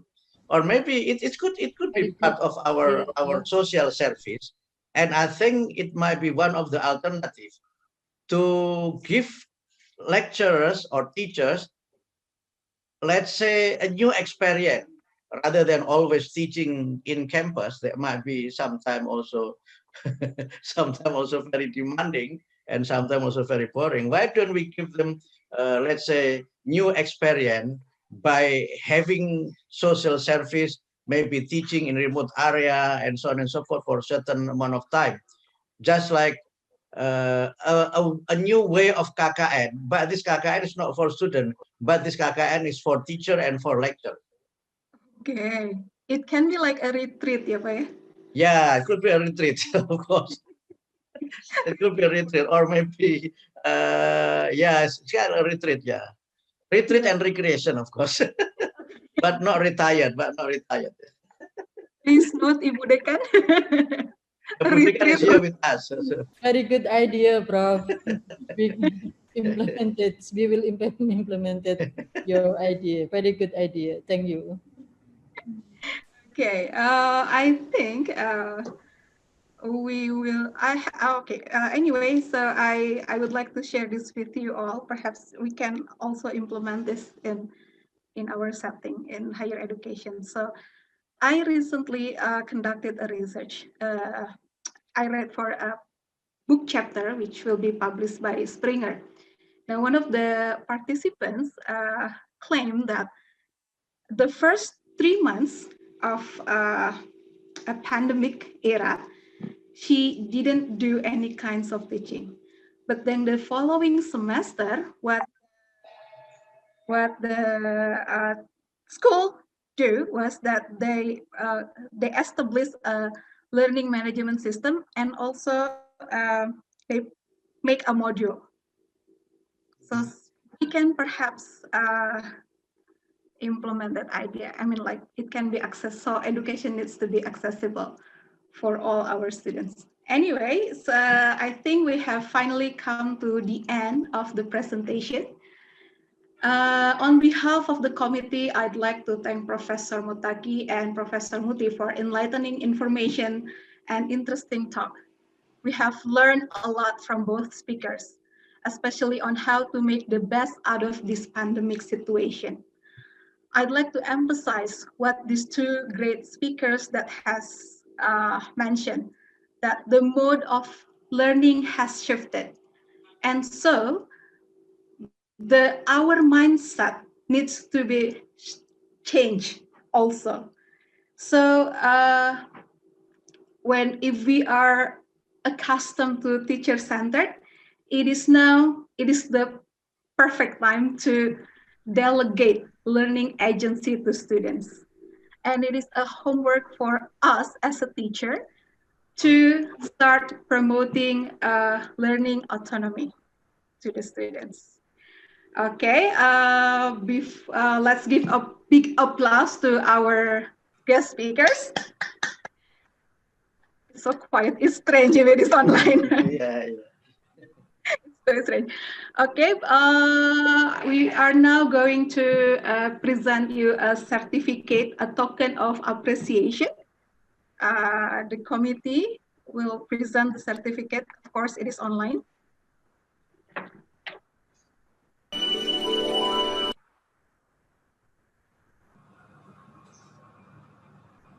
Okay, this is for Professor Dr. Thank you. I give it to you. And this is for Professor. Thank you very much, Prof. Abdul. Thank you very much, Prof. Sen. Ini Miss Sita. Thanks. Very thanks. Thank you. Again, thank you very much for sharing your knowledge with us. Thank you. It's been a great session. And we would like also to thank the audience for their participation and enthusiasm. Thank you for being a great audience. Thank you for joining us today. And again, let's give another big applause for all of us here. I'm Maya Devianti signing up from this session. Assalamualaikum warahmatullahi wabarakatuh. Waalaikum assalam warahmatullahi wabarakatuh. Thank you very much. Thank you very much. It is my privilege to be part of this very excellent discussion. Thank you, bro. Thank you very much also, Bu Maya. Thank you. Yeah. Maya has been working very hard. And for Mr. AA, what is the name? I don't know. Thank you. Yeah. Abdulaziz. Congratulations for the organizing committee and the organization of the 6th ICEM 2020. Thank you very much. Congratulations. Yes. Yep. You can ask for the committee. Yeah, of course. Yeah. They could sleep well after this, I think. Okay. I will return the session to the host. Please, faculty. All right, thank you so much, Dr. Maya. What a session. So this is just another excellent plenary session today. You know, great speakers with thorough and elaborate presentations, intriguing but down-to-earth ideas to tackle challenges related to distance learning or distance education. Again, thank you so much, Professor Hussein, Professor Abdul Muhti. Wow, amazing, awesome session. Thank you so much. And also, thank you so much to the interpreter. Wow, you did a great job in helping us understand Professor Mutaki's presentation. Well done. Welcome. Thank you. Ladies and gentlemen, let me tell you something. So there's a little yet important note about our moderator today. Well, actually, I should have mentioned this much earlier, but I couldn't manage to do so. Okay, so this is about Ibu Maya. Ibu Maya is a lecturer of the English Education Department of the Faculty of Education UIN Syarif Hidayatullah, Jakarta. Sorry for this delay of mentioning your little note, but important note, Ibu Maya. Okay. Ladies and gentlemen, we're going to take a lunch break for about an hour, and we will go to Zoom room for a parallel session at 1 p.m. For parallel session, please note there will be 10 Zoom rooms with their respective presenters, discussion, moderators for 10 simultaneous sessions. So please make sure you join the right Zoom for you already registered for. All right, so feel free to leave this station, ladies and gentlemen. And at 1 p.m. later, so please join a different room provided specially for parallel presentations. And now let's take a break for lunch and prayer, and see you soon in parallel sessions. Wassalamualaikum warahmatullahi wabarakatuh. Waalaikumsalam warahmatullahi wabarakatuh. Thank you very much. Thank you, Prof. Thank you. Wow, it's really enlightening. Wow, so much. Terima kasih, Pak Abdul Mukti. Sama-sama, Ibu. Terima kasih. Mudah-mudahan bermanfaat. Amin. Insya Allah, manfaat sekali. Implementasinya, Prof. Into school and madrasah. Oke, Bu. Nanti suatu saat, Bu. Mohon pamit semuanya, Bapak Ibu. Terima kasih.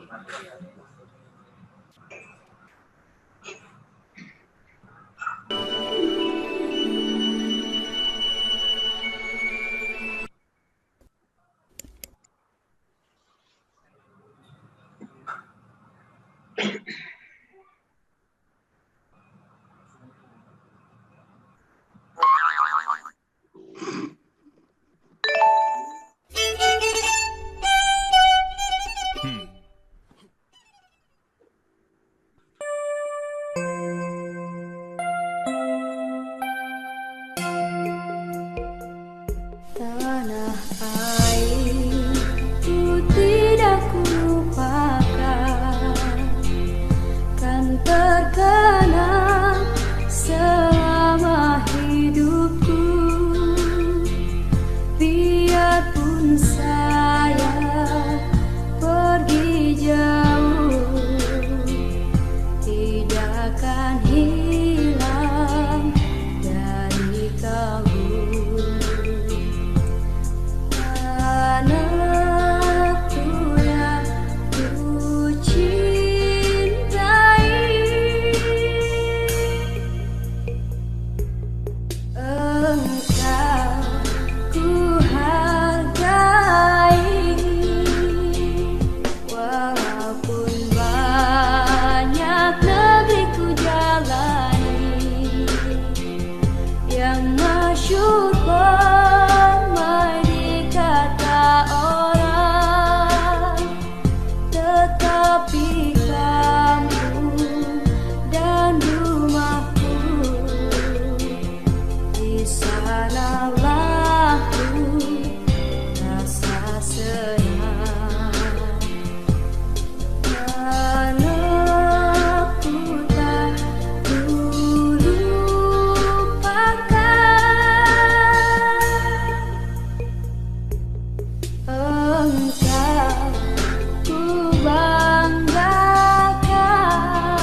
jaya, Indonesia sejak dulu kala tetap dipuja-puja bangsa. Di sana tempat lahir dibuai, dibesarkan bunda.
Udah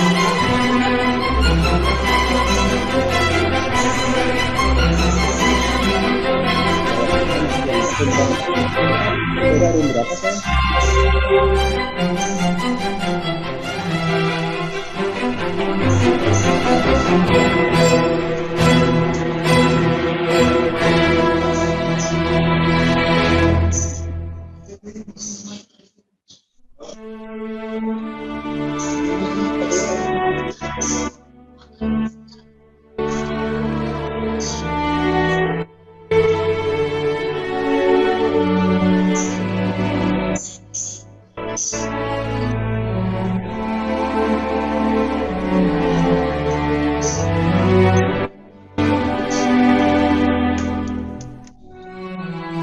Udah kirim Pak.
Ready, Indonesia. Ready.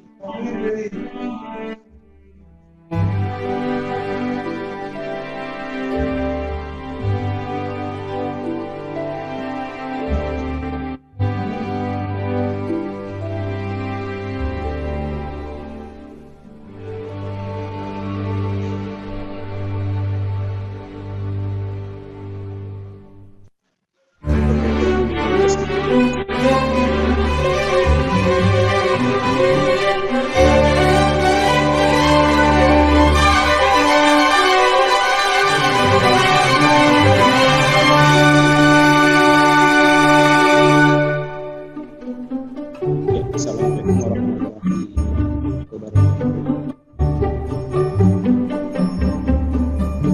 Thank you for the opportunity to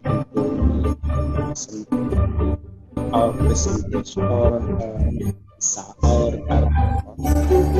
writers in development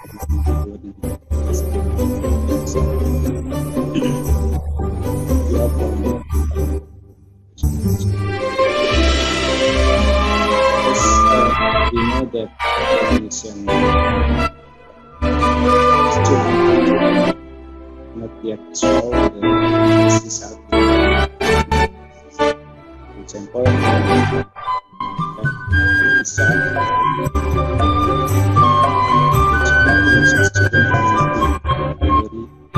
pasti level Asia can reach for 0.8%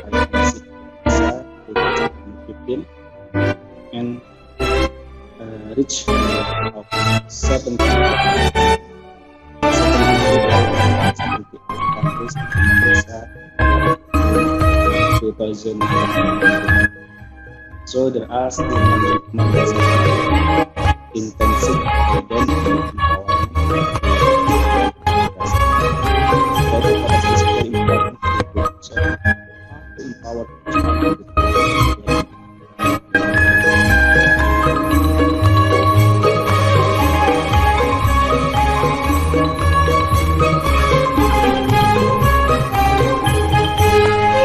Didactic design is learning design in the form of teaching already provided by the history.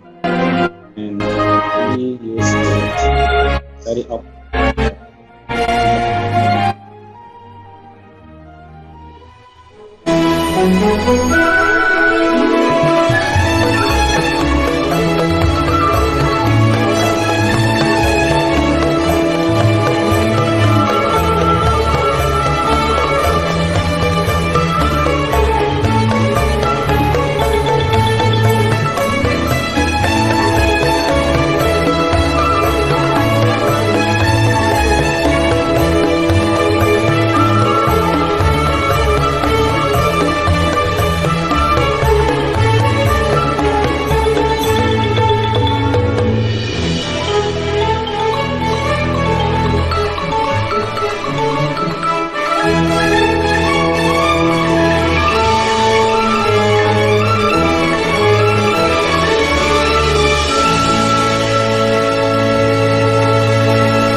Assalamualaikum warahmatullahi wabarakatuh.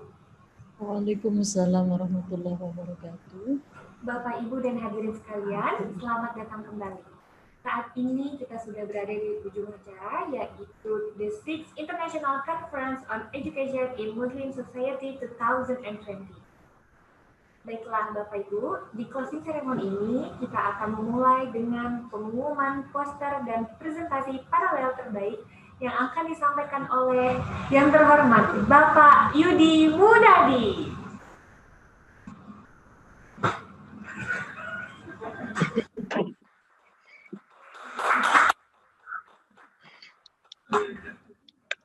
Assalamualaikum warahmatullahi wabarakatuh. Alhamdulillah ya, akhirnya kita sudah berada di penghujung acara dan kayaknya acara sekarang ini yang justru paling penting.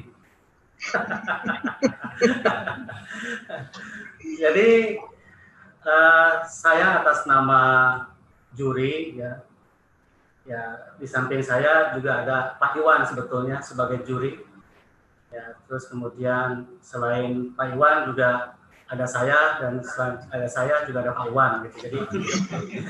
Jadi kami berdua bukan berempat ya, berdua masing-masing jurinya gitu.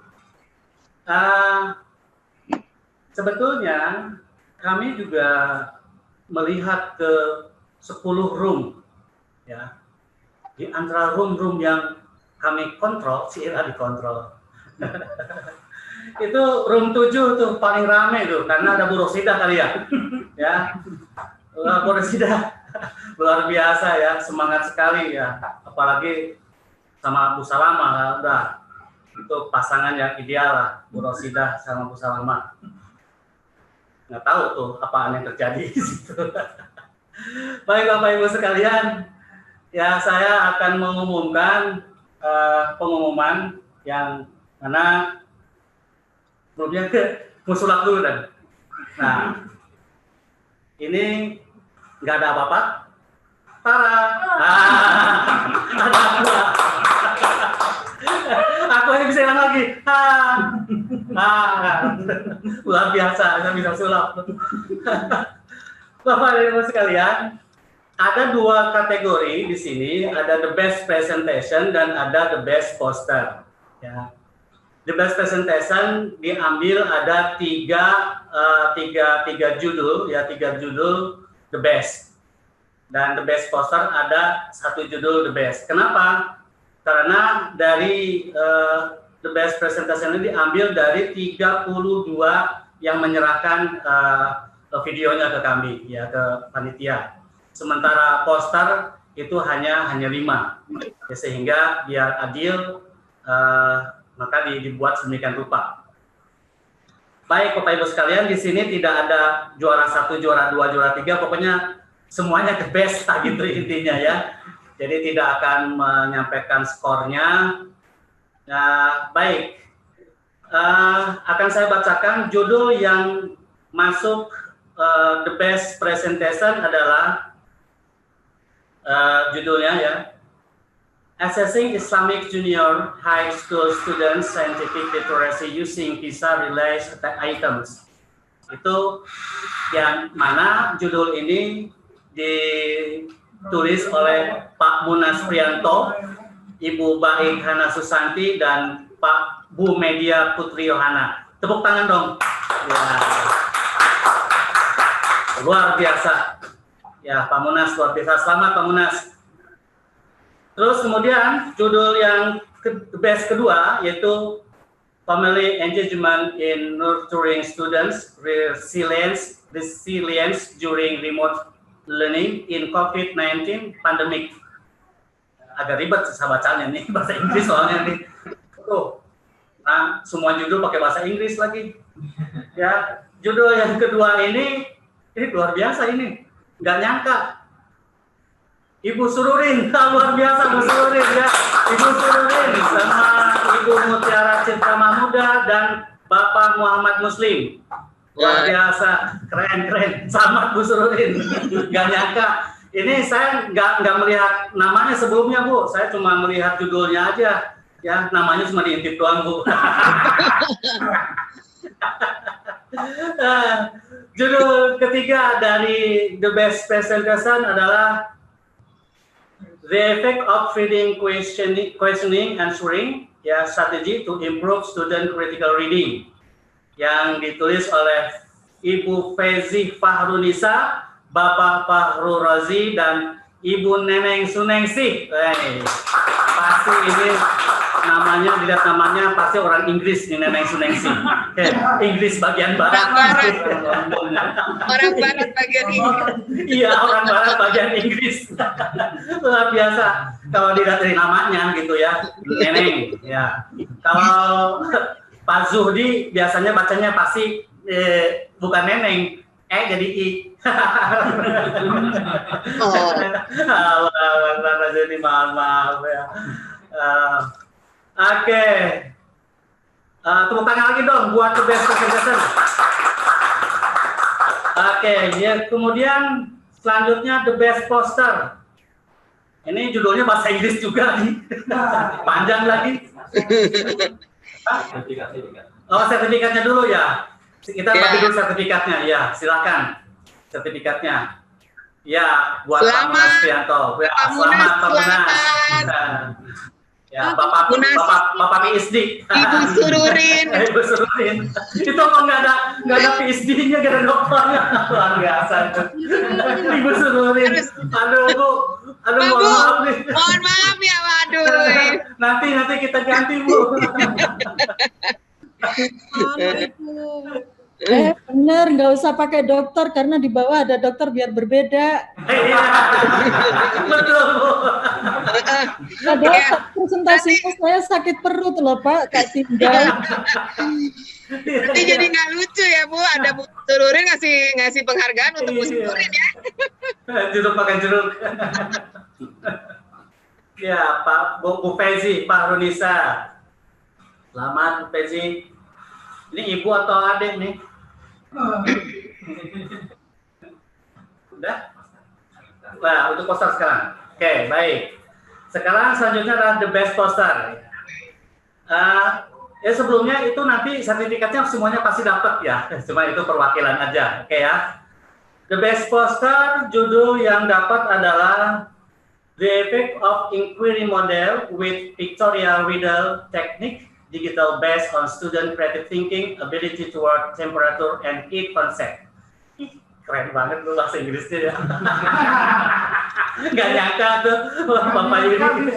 Ini ditulis oleh Ibu Dini Nurfitria dan Ibu Erina Hertanti. Luar biasa, tepuk tangan dong. Ya, selamat ya untuk ibu-ibu.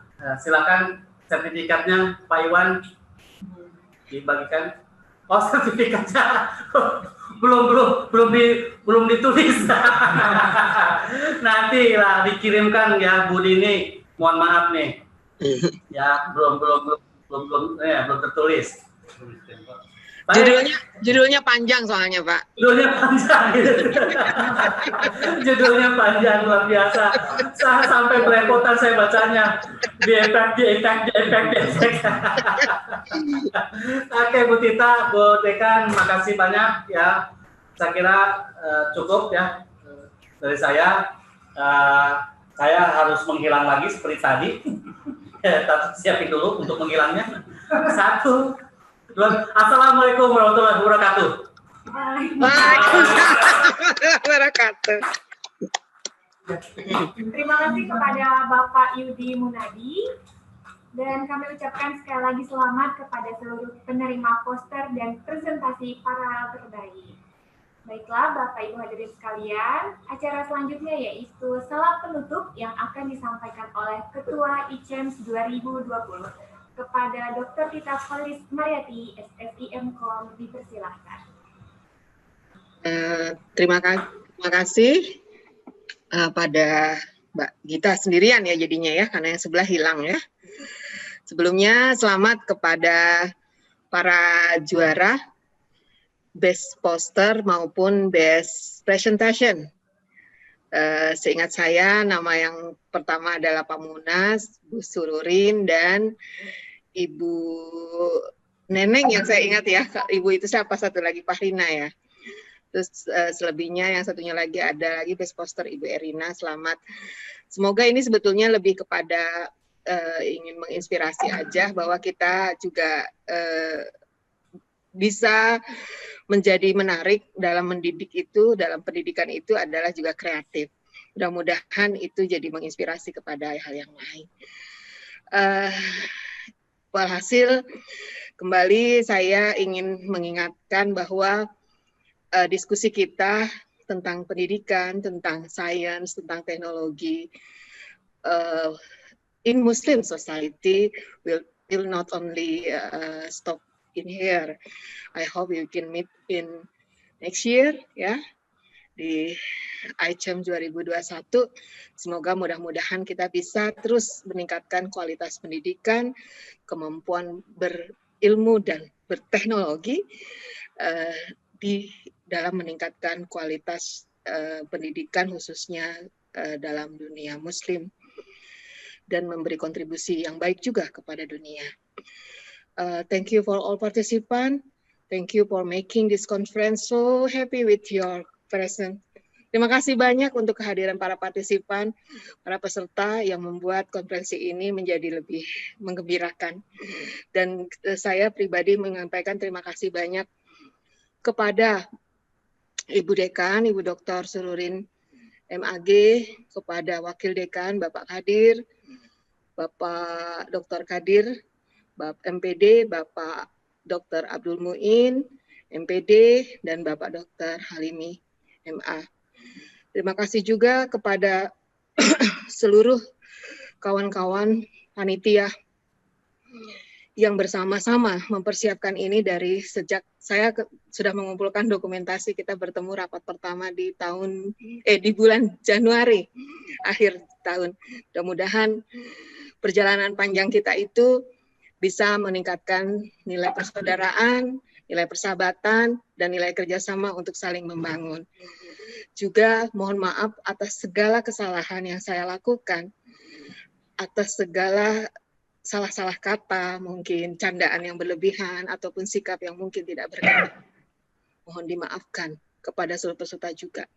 Tapi teman-teman panitia, sebetulnya kita belum selesai, karena masih ada urusan masalah publikasi yang masih harus kita urus ya.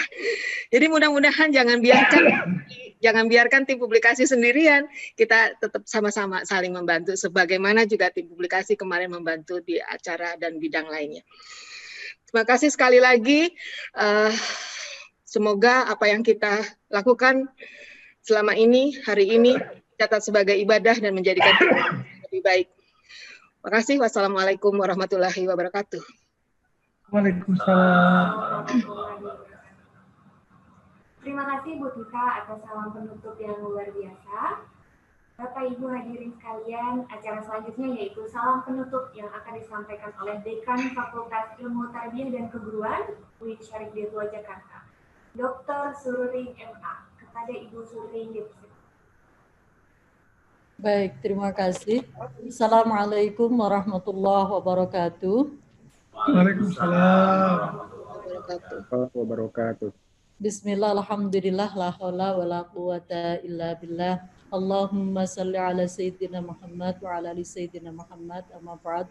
Yang kami hormati seluruh wakil dekan, alhamdulillah seluruh wakil dekan semoga hadir semua.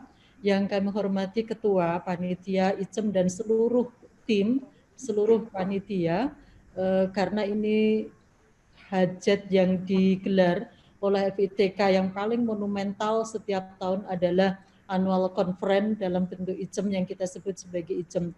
Alhamdulillahirabbil alamin, puja dan puji syukur marilah kita panjatkan kehadirat Allah Subhanahu wa taala, karena sore hari ini walaupun di luar mendung, tapi rasanya ini di Ciputat mendung, nggak tahu di tempatnya Bu Tita maupun di tempat teman-teman yang lain apakah juga mendung. Ciputat mendung, tapi hati kami sangat bahagia.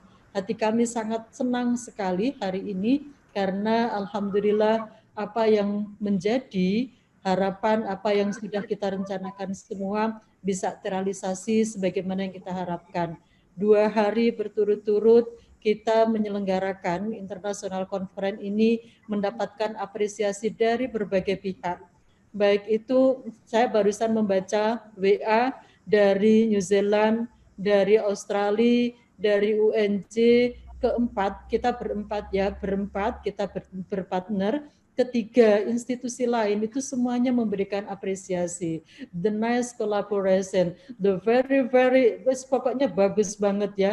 Apalagi yang dari mana? Yang dari Australia itu, waduh, sampai dikasih emosi khusus gitu loh, gambar khusus karena begitu melihat persiapan, dan saya kira persiapannya sangat-sangat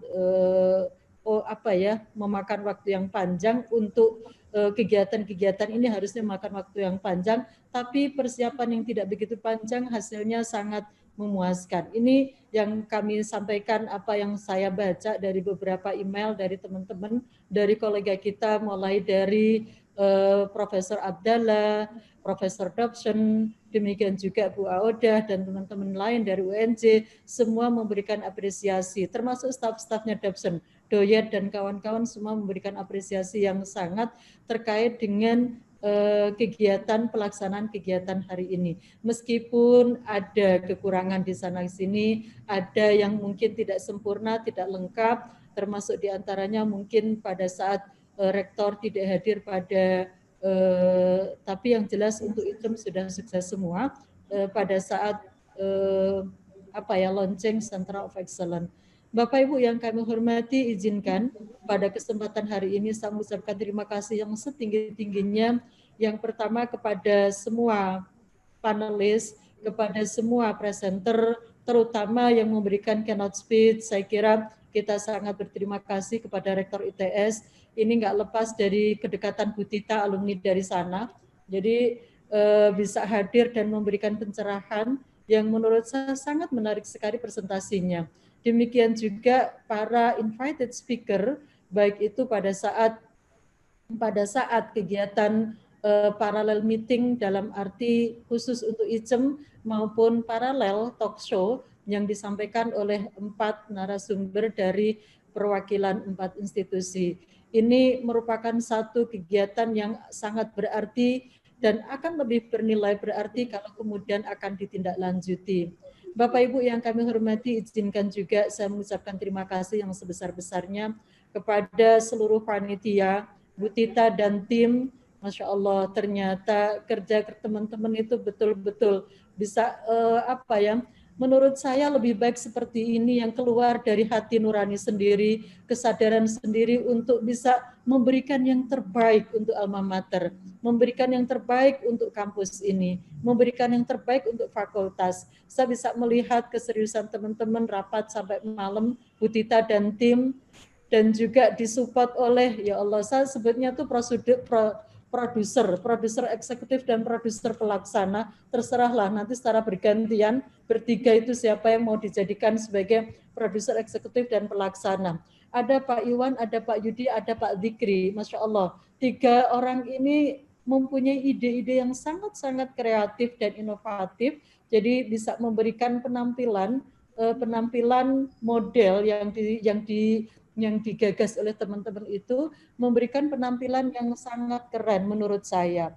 Tak lupa kami juga ucapkan terima kasih kepada seluruh tim yang ada di tim kreatif di belakang layar, termasuk yang membuat semua penampilan ini menjadi oke, menjadi trend center. Informasi dari Pak Kustiwan, sekarang ini kalau ada webinar modelnya seperti UIN Jakarta, gitu kan? Nanti Pak Kustiwan akan memberikan penjelasan sendiri deh. Barusan saya mengutip Pak Kustiwan. Artinya kita menjadi trend center, dan memang keinginan kita harus menjadi rujukan.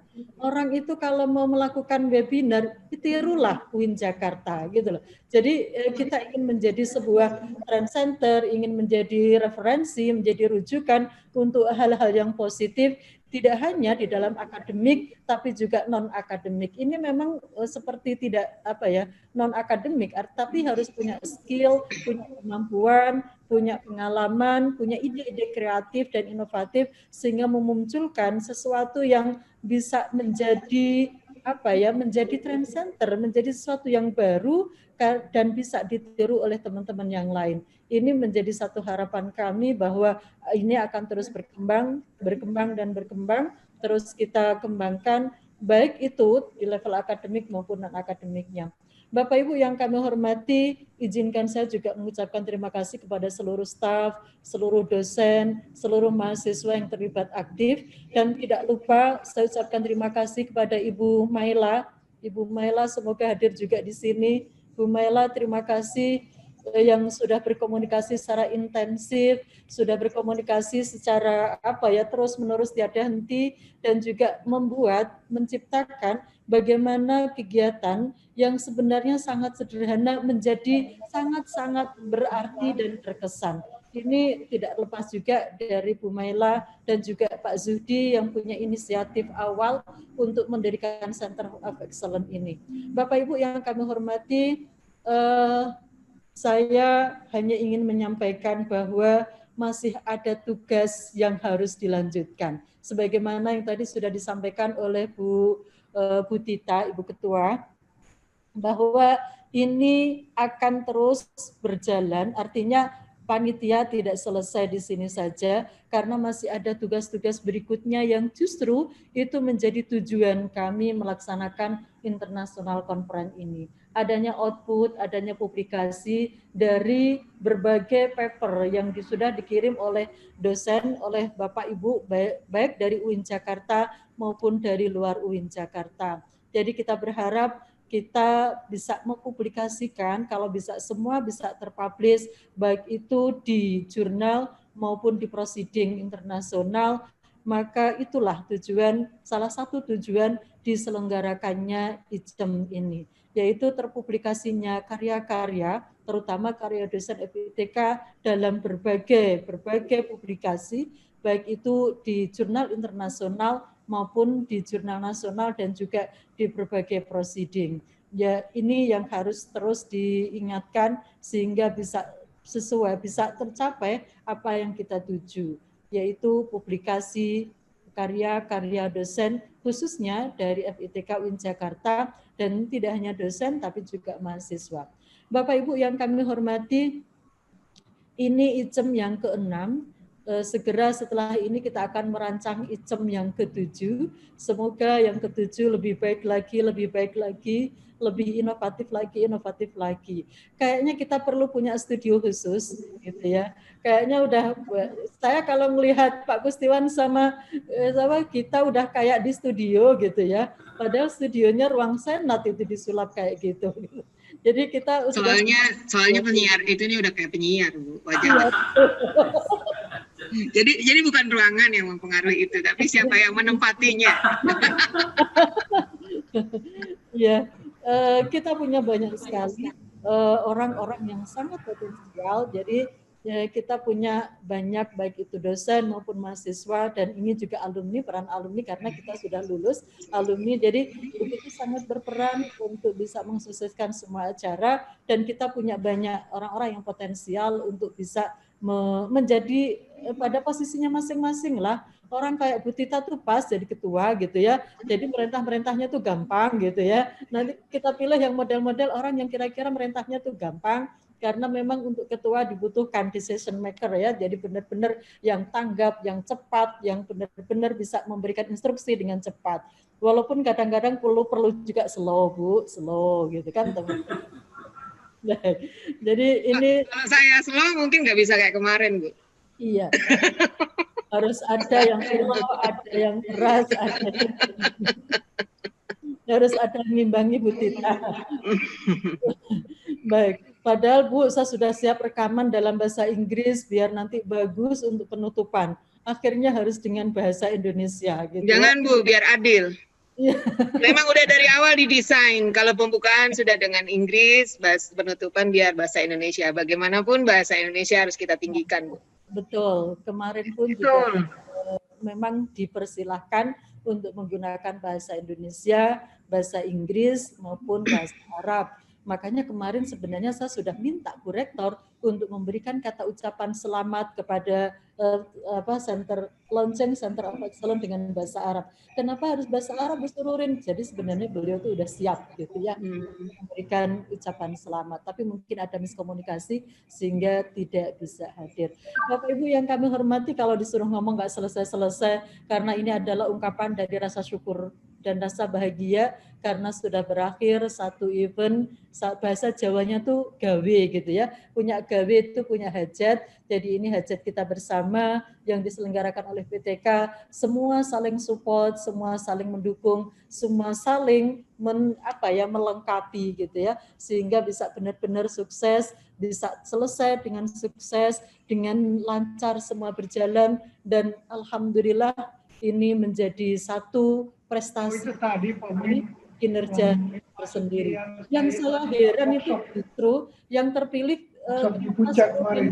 tapi bukan teorinya, tapi karena Tiaranya yang memang presentasinya bagus. Tiara temannya kita, salah satu wisudawan terbaik, dan memang bahasa Inggrisnya bagus. Mohon doa restunya, semoga ini sedang apply ya, kalau nggak salah, itu di Australia, semoga bisa lulus, bisa diterima gitu ya. Ini termasuk juga kita segera aja semoga bisa lulus gitu ya. Nggak tahu nih kita ngelanjutin di mana, tapi yang jelas kita dorong, kita support agar mahasiswa, alumni atau yang sudah jadi alumni bisa melanjutkan studi di kampus-kampus yang prestisius gitu kan. Kita inginnya seperti itu dan balik lagi ke kampus kalau bisa. Baik, terima kasih Bapak Ibu semua. Tiada kata yang bisa saya ungkapkan selain rasa syukur, rasa bahagia. Alhamdulillah usai sudah hajat kita untuk menyelenggarakan International Conference selama 2 hari ini. Dan marilah kita tutup bersama dengan membaca hamdalah. Alhamdulillah.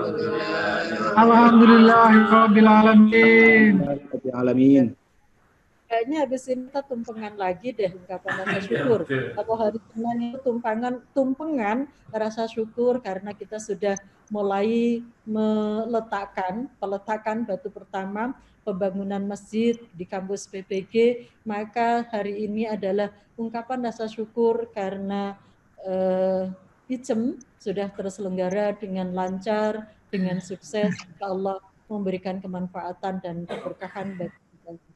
Terima kasih, kurang lebihnya kami mohon maaf. Assalamualaikum warahmatullahi wabarakatuh. Waalaikumsalam warahmatullahi wabarakatuh. Terima kasih Bu Surin atas salam penutup yang sangat mengesankan. Baik Bapak Ibu hadirin sekalian, ucapan salam penutup dari Ibu Dekan tadi sekaligus menutup seluruh rangkaian acara The 6th International Conference on Education in Muslim Society 2020. Kami selaku pembawa acara mengucapkan terima kasih banyak atas segala perhatian dan mohon maaf atas segala kekurangan. Sampai bertemu di ICEMS 2021, insya Allah. Wassalamualaikum warahmatullahi wabarakatuh. Waalaikumsalam. Waalaikumsalam.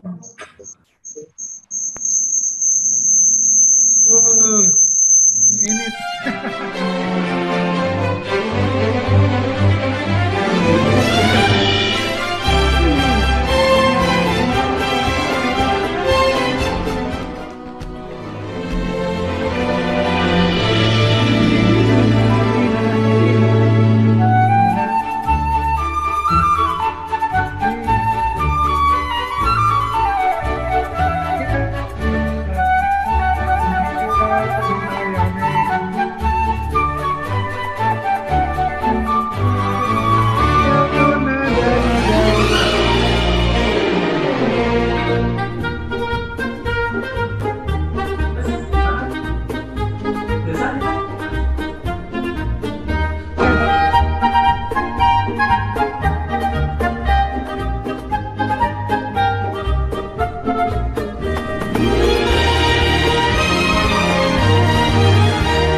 Itu idenya siapa ya? Ada aja ide.